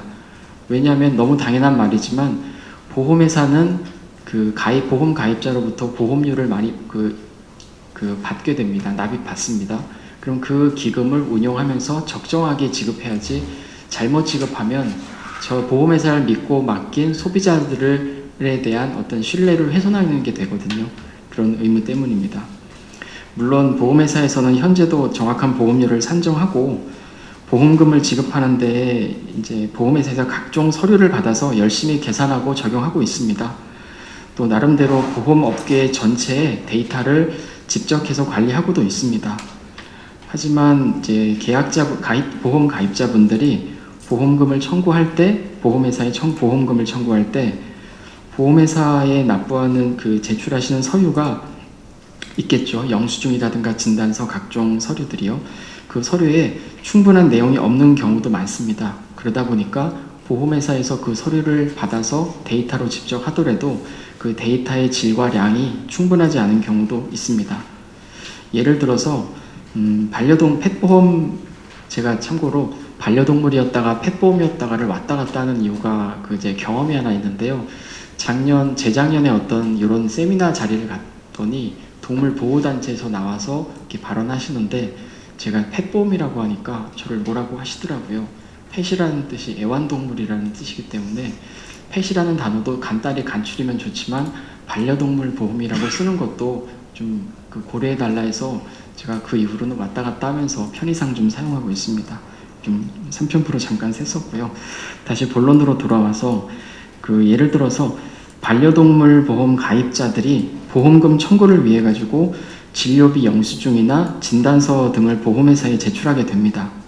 그 영수증하고 진단서에는 질병 명칭이나 진료 행위 명칭, 약제비 등이 적혀 있을 겁니다. 그런데 그 명칭들이 동물 병원마다 다른 게 현실입니다. 근데 이제 보험회사 입장에서는 그 통계를 구할 곳이 그 영수증밖에 없으니까 동물병원으로부터 가입자를 통해서 보험회사로 접수된 영수증을 모아가지고 그 명칭을 통일해 보겠다고 노력을 했었더라고요. 그래서 제가 실제로 보험사에 좀 문의를 많이 했습니다. A보험사, B보험사, C보험사에 너네 보험사는 그 질병 명칭을 몇 개로 관리를 하냐, 100개냐, 200개냐라고 확인을 해봤더니 적게는 100여 개, 많게는 500개의 질병 명칭을 보험회사 내부에서 관리를 하고 있더라고요. 근데 이게 이제 회사별로 똑같은 실질을 가지고 보험회사마다 기준을 다 제각각 그 비효율이라고 생각을 했습니다. 또 한편으로는 그 보험회사에서는 정확한 보험료 산출을 해야 되기 때문에 각 보험회사 통계 정보를 한데 모아서 제 오른쪽에 앉아 계신 보험개발원 측에 정확한 보험 요율을 산출을 의뢰를 합니다. 근데 이제 보험회사에서 원천적으로 원자료라고 하죠. 그 데이터의 기준이나 명칭이 다 다르다 보니까 아무리 정교하게 통계를 가공해도 그 정확도를 높이는 데는 좀 한계가 있는 게 현실이기도 합니다. 그 이를 타개할 수 있는 방법이 뭔지를 생각해 봤습니다. 이제 제가 막 이것저것 찾아보니까 생각해 봤더니 이 동물 의료라든가 질병 명칭에 대한 국가 표준이 있으면 좋겠다라는 결론에 이르러서 이 질병 명칭에 대한 국가 표준이 있을까라고 막 찾아봤죠. 다행히 이제 농림축산식품부에서 재작년에 그 서울대 수의학과에 의뢰를 해서 용역을 의뢰하셔가지고 질병 명칭과 진료행위 명칭 표준화 작업은 이미 마쳐 두었습니다. 질병 명칭이 3,700여 개 되고요. 진료행위 명칭은 4,929개인가 됐습니다. 요인데 굉장히 소중한 자료더라고요. 근데 2022년에 요 용역은 마무리가 되었으나 이 소중한, 저희가 그냥 소중하다고 생각하는 이 자료가 그 일반인이나 홈페이지에 공개가 되지는 아직 않고 있습니다. 그래서 보험회사가 이 통계를 가지고 이제 좀 이것저것 정교화 작업을 해보려고 하는데, 그러니까 국가 표준된 데이터가 공식적으로 오픈이 되지 않다 보니 보험회사에서는 이제 제각각 똑같은 일을, 똑같은 실질 병 명칭을 어디는 그러니까 우리 저희 광견병이라고도 아시지 않습니까?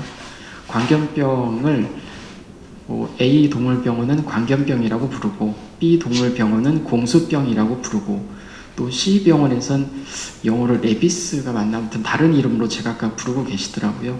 그거를 하나로 뭐 광견병이라는 이름으로 통일하면 통계적인 가치도 훨씬 올라가고 국가 표준이 되니 수의업계나 동물병원 쪽에서도 훨씬 더 그 산업의 통계를 구축하는 데 훨씬 수월하고 체계적이지 않을까, 도움이 되지 않을까 생각을 해봤습니다.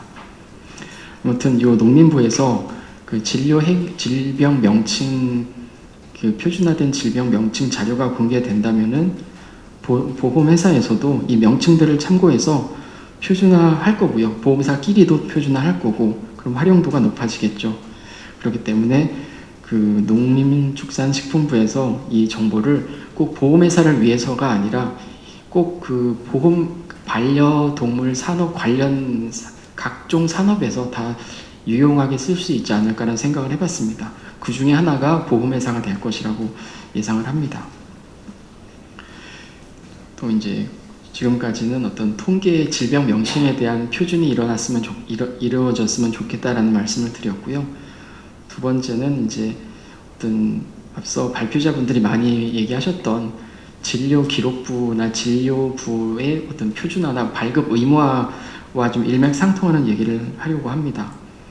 만약에 진료 영수증이나 진료 내역의 경우에는 그 수의사 선생님들과 동물병원 관계자분들의 얘기를 들어보면 그 서식이 표준화되어 있다고 하십니다. 영수증도 표준화되어 있다고 하고 진료 내역서, 뭐 진료 기록부도 표준화되어 있다고 많이 얘기들은 하세요. 근데 이제 저희는 보험회사에서 그 한 11개 보험사가 뭐 수천 건의 보험금 청구를 받다 보면 각종 서류를 볼 수 있거든요. 그 서류도 볼 수 있고, 그게 공개되지 않았다면 저는 이제 구글에서 구글링을 해봤습니다. 동물병원의 진료비 영수증을 치면 수도 없는 이미지 파일이 나옵니다. 그것만 여러분이 지금 비교해 보셔도 알 거예요. 동물병원마다 진료비 영수증의 서식과 깊이, 표현 방법, 질병 명칭과 어떤 그 개량화된 이런 서식, 이런 뭐 서식이 아니라 거기 들어가는 항목의 어떤 체계적인 것만 좀 통일해 돼 있으면 소비자분들도 이 병원에선 이렇게 자세하게 안내해 주는구나 라고 할 것 같은데, 그런 부분이 좀 그 통일이 안 된 것 같습니다. 근데 혹시 제가 모를 수도 있기 때문에 여기 이제 수의사 분이시라던가 어떤 수의계 동물병원 업계에 계신 분 중에서 그 진료비 영수증이나 진료 기록부가 어떤 양식이 표준화되어 있는 걸 아시면 저한테 좀 알려주시면 많이 도움이 될 것 같습니다. 그걸 참고해서 저희도 보험업계에서도 도움을 좀 받고자 합니다. 그리고 마지막으로는 이제 부탁이나 약간 우려를 불식시키고자 하는 멘트인데요. 수의업계에 계시는 분들이 혹시라도 오해할까봐 말씀을 항상 제가 드리곤 하는데, 반려동물 보험을 위해서 의료제도를 바꿔달라는 뜻으로 많이 오해들을 하시더라고요. 절대 그런 거 아닙니다. 정말 항상 제가 강조를 합니다.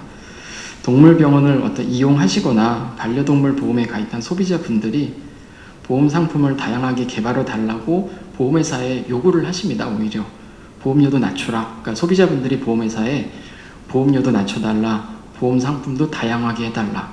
이를테면 지금은 그 반려동물 보험이 하나입니다. 근데 사람으로 한번 비교를 해볼게요. 여러분들 모두 아마 가입하고 계신 실손의료보험이라는 게 있을 겁니다. 그리고 한편으로는 암보험, 당뇨보험, 치아보험, 뭐 상해보험 이렇게 또 섹터별로 나눠져 있겠죠. 그러면 사람은 그 종합적으로 다 보상해주는 뭐 실손보험이 있고, 그 중에 하나만 골라서 가입할 수 있는 특화보험이 암보험, 당뇨보험 이런 것도 있듯이 반려동물 보험도 이제 생명이기 때문에 그 반려동물 보험도 지금은 하나의 상품, 모두 올 커버하는 하나의 상품이지만 이 반려동물들도 암에 걸릴 수도 있고 당뇨도 걸릴 수 있겠죠. 제가 뭐 치아도 아플 수 있고 그러다 보니 그 어떤 소비자분들의 그 니즈에 맞는 그 특화된 보험 상품을 그러니까 보험회사도 하고 싶어 하고 그 전에 소비자분들이 그런 걸 개발해 달라고 보험사에 요구를 합니다. 근데 왜 보험사가 개발을 못했냐 하면 통계가 없습니다. 정말로. 그 치과를 얼마나 갔는지, 암이 얼마나 걸리는지, 암 치료비가 얼마나 나오는지, 그러니까 사람에 대해서는 통계가 정확하게 있는데 동물에 대해서는 아직 그런 통계가 구축되어 있지 않다 보니까 이제 통계에 기반된 보험료율을 산출하기엔 좀 어려움이 있다는 말씀을 드립니다. 지금까지 제가 이제 큰 틀에서 항상 얘기를 드리곤 했는데 어떤 일부의 제도가 어떤 개선이 된다면 그 중에 수혜를 받는 이해 당사자 중에 하나가 이제 보험업권이 될 것이라는 말씀을 항상 드리고요. 보험업권을 위해서만 어떤 제도를 바꾸자는 뜻은 전혀 아니기 때문에 오해를 꼭 안 하셨으면 하는 말씀을 산업의 대표로서 항상 말씀드리곤 합니다.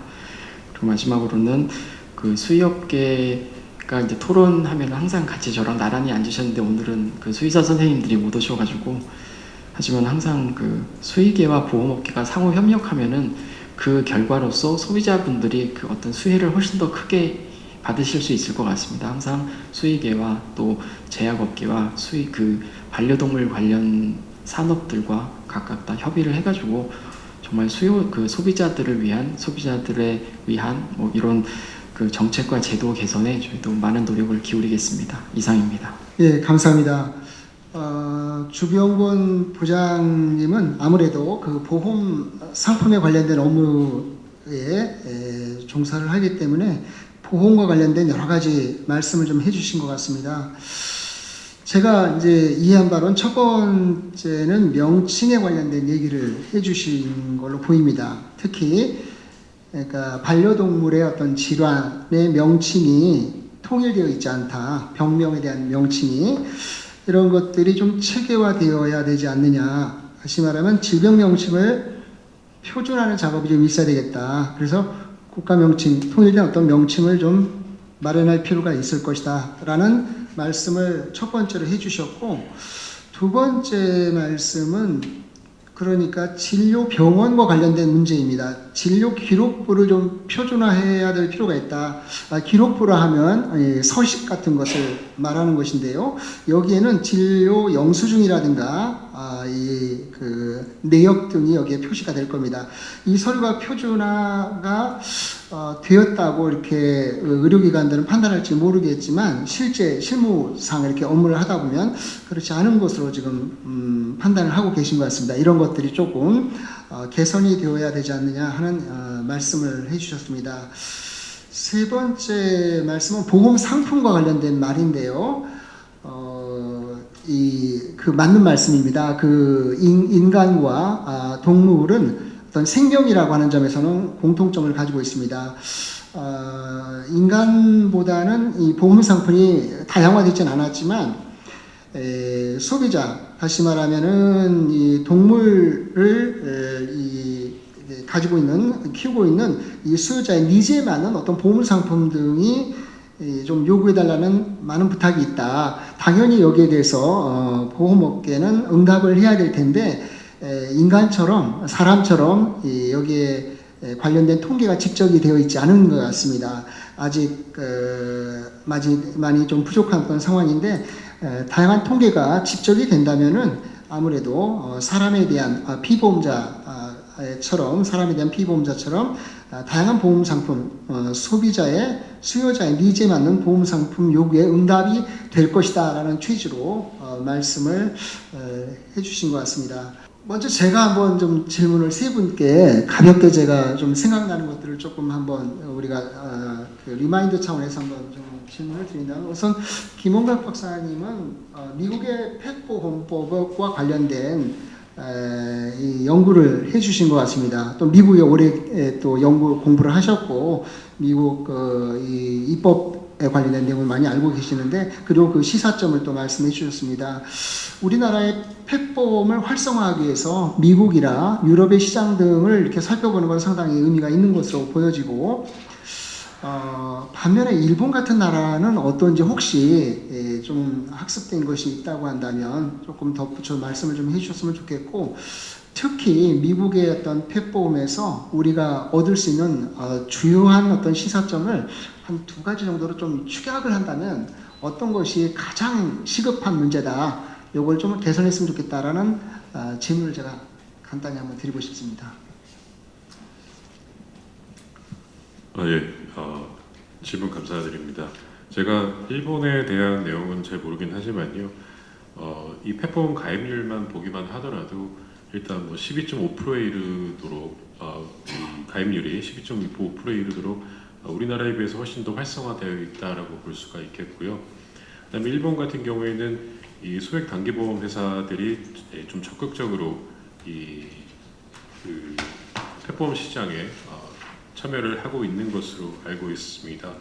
특히 옛날에 원래 이 법적인 근거 없이 이루어지던 어떤 무인가 공제라고 하는 것들을 보험업법에 끌어들어와서 사업을 하게 만들면서 4가지 영역을 좀 이곳에서 이 소액단기보험회사에서 할 수 있도록 만들어놨는데, 그 중에 하나가 바로 펫보험입니다. 그래서 뭐 가재도구라든지 뭐 생보의료라든지 뭐 고독사 유증품 정비 비용이라든지 그것과 함께 뭐 펫보험도 역시 여기에 들어오게 됐고요. 그러면서 이제 이 큰 회사들보다는 보통은 이런 좀 작은 회사들이 펫보험을 영위하고 있다라고 볼 수가 있겠습니다. 다만 그래서 우리나라에서도 이 소액단기보험회사들이 펫보험을 해야 된다, 맡아서 해야 된다라고 하는 어떤 근거로서 일본의 예가 들어오고 있긴 하지만, 일본의 예는 또 우리나라와는 또 다른 어떤 예이기 때문에 과연 우리나라에서 이 펫보험 전문 회사만 이 펫보험 사업을 영위해야 되는가에 대해서는 좀 다른 내용이다, 이렇게 생각을 할 수가 있겠습니다. 그리고 미국 펫보험과 관련돼서 말씀을 드릴 수가 있는 것은요.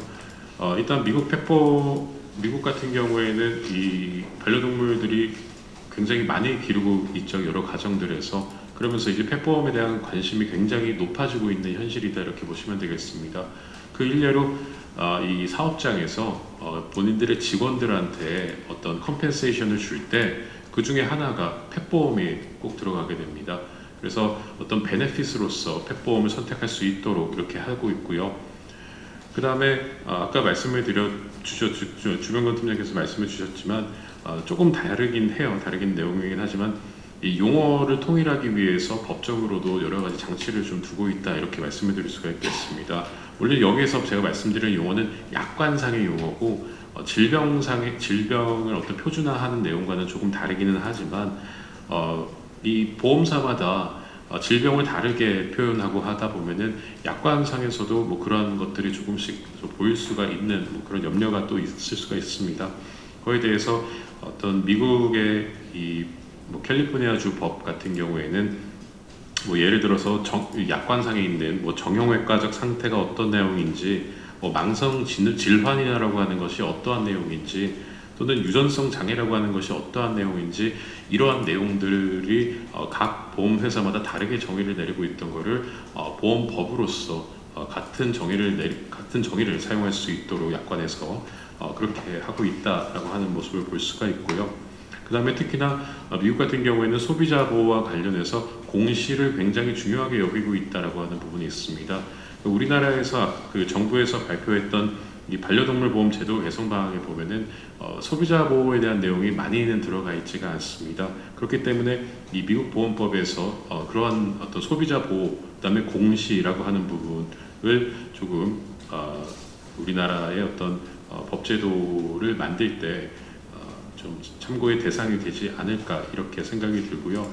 또 더불어서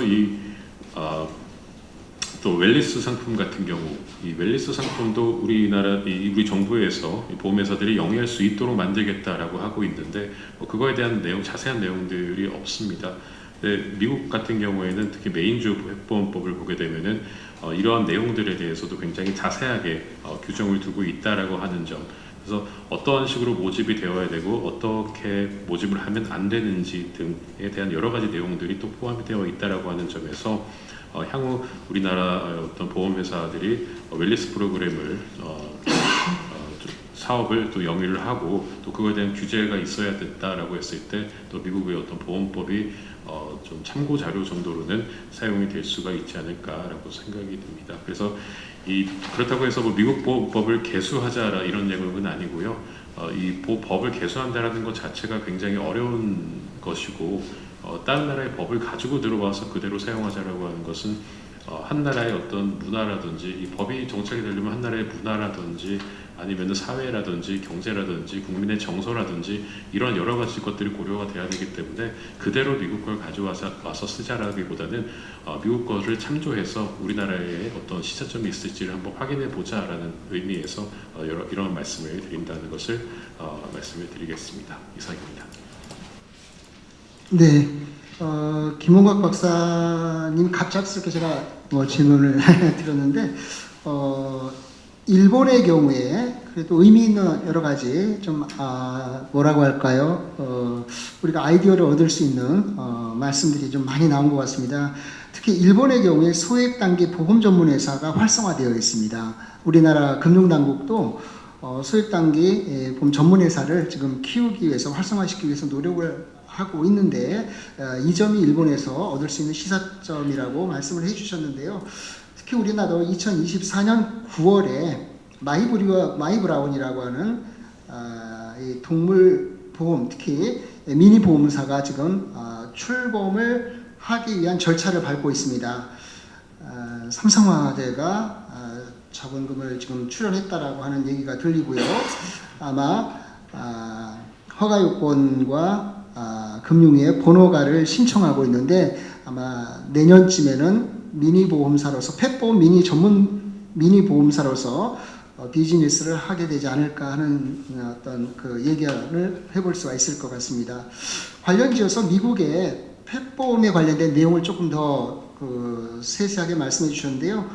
용어 통일에 대한 말씀을 해주셨습니다. 그렇지만 용어는 어떤 그 질병상의 용어 통일이라기보다는 법제에서 말하는 약관상의 어떤 용어 통일에 대한 내용을 말씀을 해주셨고 소비자 보호와 관련된 공시가 상당히 의미가 있다라고 하는 거, 그 다음에 모집 관련 규제에도 웰니스 프로그램과 관련된 규제 같은 것들이 우리나라에 좀 시사하는 바가 클 것이다라는 말씀을 발표문을 했겠지만 다시 한번 리마인드 차원에서 말씀을 해주셨습니다.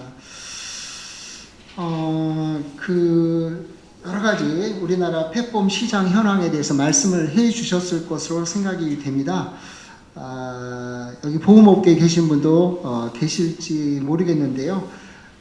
특히 이 펫보험은 메르츠 화재가 아주 선두주자인 것 같습니다. 굉장히 공격적인 어떤 보험 상품을 개발해내고 있는 모습을 볼 수가 있고, DB 손해보험 역시 상품을 다각화하는 모습을 볼 수가 있고, 여기에 보장을 확대하면서 소비자에 더 다가서려는 그런 모습을 제가 그렇게 알고 있습니다. 다시 말한다면 우리나라의 펫보험과 관련된 이 보험 시장은 아직은 미미하지만 양쪽으로는 지속적으로 성장을 하고 있는 것은 맞는 것 같습니다. 그렇지만 소비자와 의료업계, 수요업계 이런 어떤 질적인 부분에서도 성장하고 있는가, 이런 데 있어서는 아직도 가야 할 길이 좀 많지 않나는 생각을 해봅니다. 보험개발원에 계신 정영록 특정보험 팀장님께서는 펫보험의 현황이나 시장 전망에 대해서 굉장히 자세하게 해주셨더라고요. 그런데 제가 이제 궁금한 거는 보험개발은 아무래도 이제 보험 요율이라든가 여러 가지 상품과 관련된 내용을 많이 다루게 될 텐데, 외국과 비교해서 어떤 그 보험료 산정에 대한 어려움은 좀 없는지, 또 어떤 것들이 좀 요구되는지 이런 부분을 조금 제가 좀 부탁을 좀 드리고 싶은데요. 그 부분에 조금 말씀 좀 해주셨으면 좋겠습니다. 우선 그 정확한 보험 요율과 또 맞춤형 상품에 대한 요율을 산출하기 위해서는 세부적인 데이터가 필요합니다. 그런데 지금 아까 주병근 부장님이 말씀하셨듯이 보험 보험사들이 이제 진료 기록부를 발급할 의무도 없고 또 영수증 같은 것도 자세하게 또 발급이 안 되는 걸로 알고 있습니다. 그리고 통일된 뭐 진료 수가 표준 체계가 아직 공표가 안 되다 보니까 동일한 진료 행위에 대해서도 또 각 그 보험회사에 들어온 동물병원별로 각각 다른 이제 명칭과 행위명을 코드를 기재하다 보니까 이제 그걸 바탕으로는 사실 좀 정확한 통계 산출에 좀 어려움이 있다라고 볼 수 있습니다. 그래서 가장 우선 이제 정확한 통계 산출을 위해서 첫 번째로는 진료 수가 표준화가 먼저 좀 공표가 되고 정착이 돼야 되고 또 진료 소비 보호자들이 이제 동물병원에 요청을 했을 때 정확한 이제 진료비 산정 내역이나 또 진료 행위에 대한 코드, 진료 행위에 대한 구체적인 증빙 서류 등을 받아서 그 내역을 보험사에 보낼 수 있도록 그런 제도화가 좀 선행이 되어야지만 정확한 이제 좀 더 맞춤형 보험 상품도 가능하고 또 그에 맞는 유율 산출도 가능하리라 이렇게 생각을 하고 있습니다. 이상입니다. 예. 감사합니다. 제가 생각하느라고 답변을 제가 리마인드를 잘 됐는데 아무튼 잘 들으셨을 것으로 생각이 되고요. 송명석 대표이사님은 그 보험이라기보다는 그 치료제 관련된 내용을 말씀을 해주신 것 같습니다. 의약품이라든가 특히 반려동물의 노령화를 중심으로 해서 당뇨라든가 비만, 인지기능 장애 이런 여러 가지 질환에 대한 반려동물의 이런 그 포커싱을 하면서 발표를 해주신 것 같습니다. 어떠신가요? 이런 어떤 반려동물 지금 말씀한 이 질환에 대해서도 어떤 보험의 필요성이 있을까요? 어떻게 생각하신가요? 제가 아까 그 쉬는 시간에 우리 여기 조병근 부장님하고 좀 말씀을 나눴는데 여기 이제 보험 상품들을 쭉 보니까 그 2달에서 10세 또는 12세 사이에 그 보험 상품을 많이 내놓고 있는데 실제로 우리도 사람도 마찬가지지만 노령화가 될수록 사실은 보험이 필요하거든요. 근데 이게 이제 보험을 담당하시는 분들은 출발이 그냥 어릴 때 하는 거는 제가 생각할 때 좀 포커싱을 잘못한 게 아닌가. 아마 보험 가입률이 저조한 것도 그런 이유일 거라고 생각합니다. 제가 생각할 때는 10살 이후부터 우리 반려동물이 세상을 떠날 때까지 거기에 많은 질병들이 생길 텐데 거기를 포커싱을 해서 상품을 개발해야 괜찮지 않을까라는 생각을 좀 많이 해봤습니다. 실제 제가 이제 그 수의사 협회 빌딩에 있다 보니까 수의사 회장이나 그 동물의약품 협회 회장 이런 사람들하고 얘기를 좀 많이 나누거든요. 그런 과정에서 이제 이 왜 우리나라 반려동물 보험 상품이 활성화되지 않고 그럴까라는 측면에서 봤을 때 물론 그 보험을 담당하는 보험사나 이 수의사 업계나 아니면 정부에 있는 농림축산부 아니면 뭐 종리실의 어떤 규제 담당 그 다음에 실제로 아까 여기 김은각 교수님께서 고양이 치료하는데 400만 원 들어갔는데 그걸 역으로 해서 내가지고 만약에 고양이 자기가 키우는 반려동물을 보험을 가입했더라면 내가 어떤 이익을 볼 수 있을까 그런 좀 측면에 대한 접근도 한번 그런 예를 들면 암 치료를 해본 그 보호자 이런 분들을 좀 모셔가지고 역으로 해서 내가 그 반려동물을 키우는 순간부터 그런 보험에 가입했더라면 나는 어떤 혜택을 누릴 수 있을 것인가 이걸 한번 해보는 것도 상당히 의미가 있는 일이라고 봅니다. 그래서 지금 보험사에서는 이 그냥 애들이 연령이 좀 어릴 때 보험 상품을 출시하는데 좀 발상의 전환이 필요하지 않을까라는 그런 생각을 많이 해봅니다. 이상입니다. 맞는 말씀인 것 같습니다. 근데 제가 이제 느끼는 거는 이 반려동물에 대해서 우리가 생각을 하는데 인간하고 똑같이 한번 우리가 견주어 생각해 보는 것이 어떨까 하는 생각을 하게 됩니다. 다시 말하면은 어린 아이에게도 관련된 보험 상품이 있거든요. 그러니까 상해보험이라든가 어린이 보험이라든가 반려동물 역시 송 대표님께서 말씀하셨다시피 이런 어떤 좀 더 어린 어떤 시기에 어떤 보험 상품에 대한 개발 필요성은 여전히 남아있다라고 생각이 들고, 이렇게 본다면은 반려동물에 대한 보험 시장은 상당히 많이 좀 열려 있다, 그리고 또 유보되어 있다라는 생각이 듭니다. 이 말은 역으로 말한다면은 아직도 많은 어떤 시장인 보험업계에게 커다란 시장이 될 거다라는 생각을 해볼 수가 있을 것 같습니다. 간단하게 제가 세 분께 발표를 마쳤지만 가볍게 여러 가지 못다한 얘기를 조금 할 수 있는 기회를 좀 드렸습니다. 혹시 플로어에 계신 분들께서 세 가지 발표입니다. 반려동물 의약품에 관련된 문제, 그 다음에 펫보험의 어떤 시장, 현황에 대한 전망까지 해주셨고요. 세 번째는 펫보험을 활성화하기 위해서 개선해야 될 법적인 과제가 무엇인지, 이 세 가지의 주제를 가지고 발표를 했는데, 여기에 관련해서 자유롭게 질문이나 코멘트를 하고 싶으신 분은 말씀해 주시면 감사하겠습니다.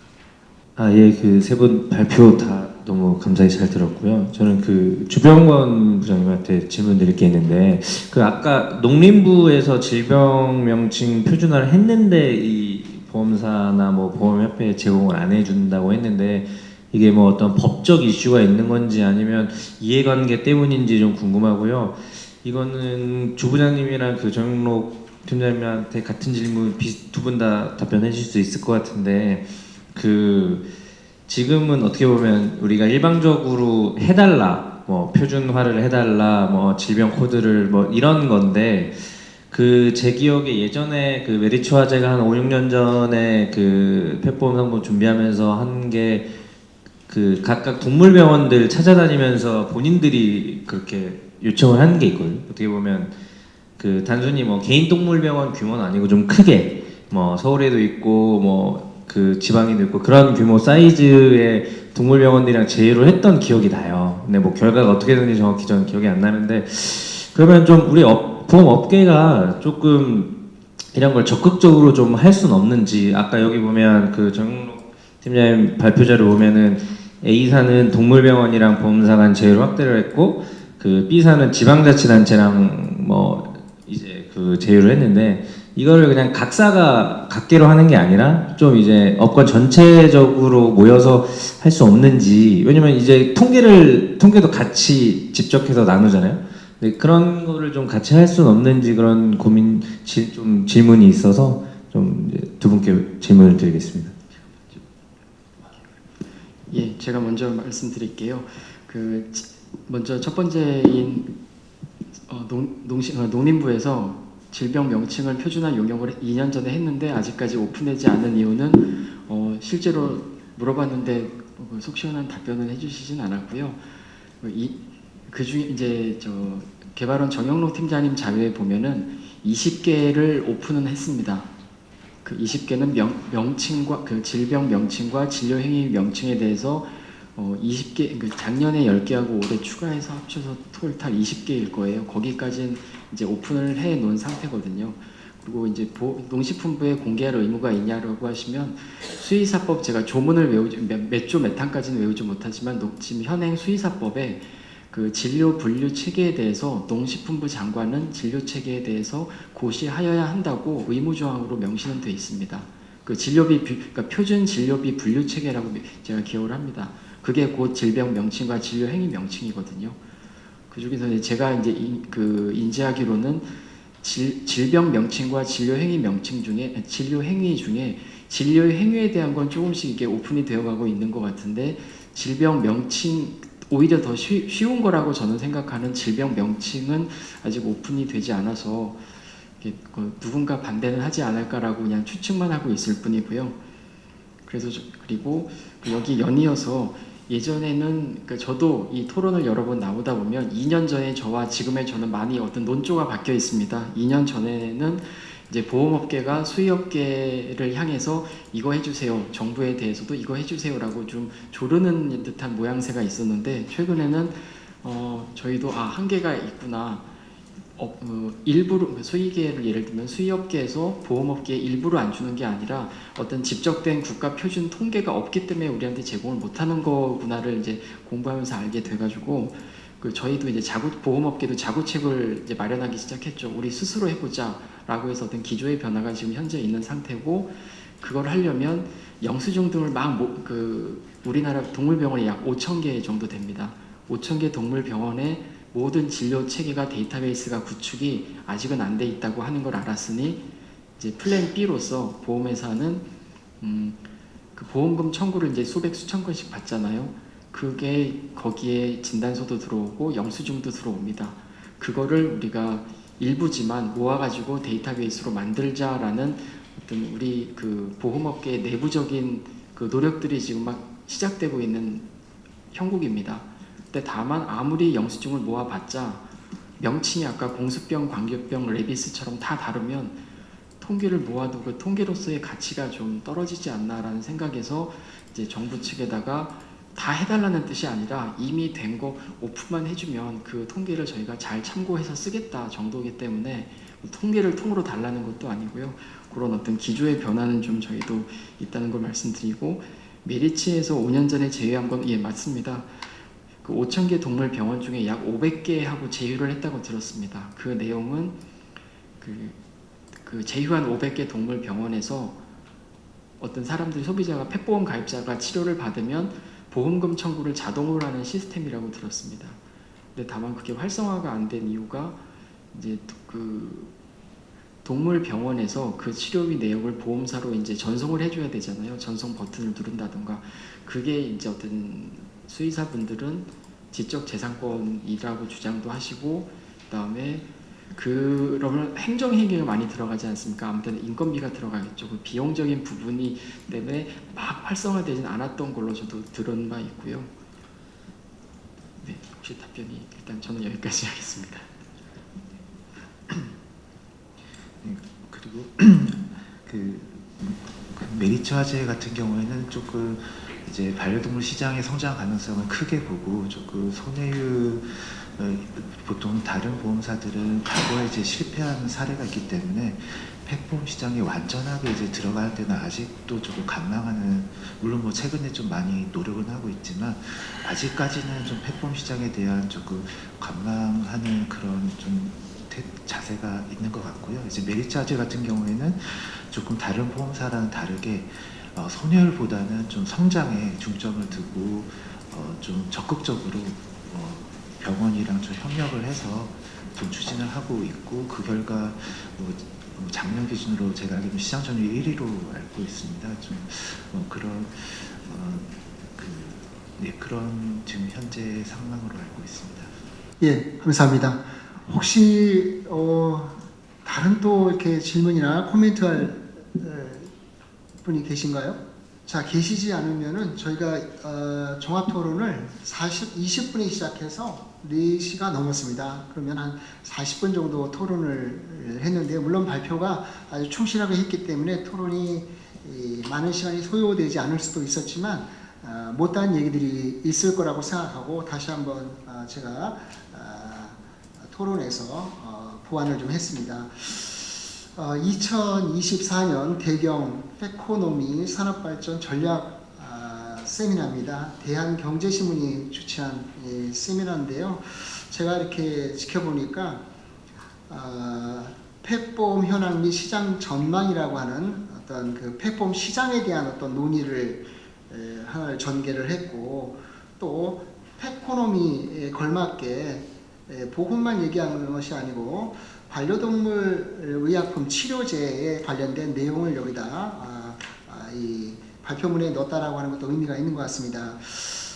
아무리 이코노미를 얘기를 해도 법률적인 어떤 문제로 해결되지 않으면은 발전할 수가 없습니다. 그래서 여기에 펫보험 활성화를 위한 법적 과제가 무엇인지를 이 발표문에 담은 것으로 이렇게 보입니다. 그렇게 본다면 오늘 그 세미나는 상당히 짜임새 있게 기획을 한 것으로 제가 평가를 할 수 있을 것 같습니다. 오늘 세미나가 페코노미를 한층 더 발전시키고 못다한 그 부족한 부분을 보완하는 자리가 되었기를 바라는 마음으로 이상 이 본 세미나를 마칠까 합니다. 자, 참석해 주신 모든 분께 감사의 말씀을 드립니다. 감사합니다. 네, 긴 시간 심도 깊은 토론을 해주신 여러 전문가분들과 경청해주신 참석자분들께 감사의 인사를 드립니다. 그럼 이것으로 2024 대한경제 페코노미 세미나를 마치도록 하겠습니다. 참석해주신 모든 분들께 감사 인사를 드립니다. 감사합니다.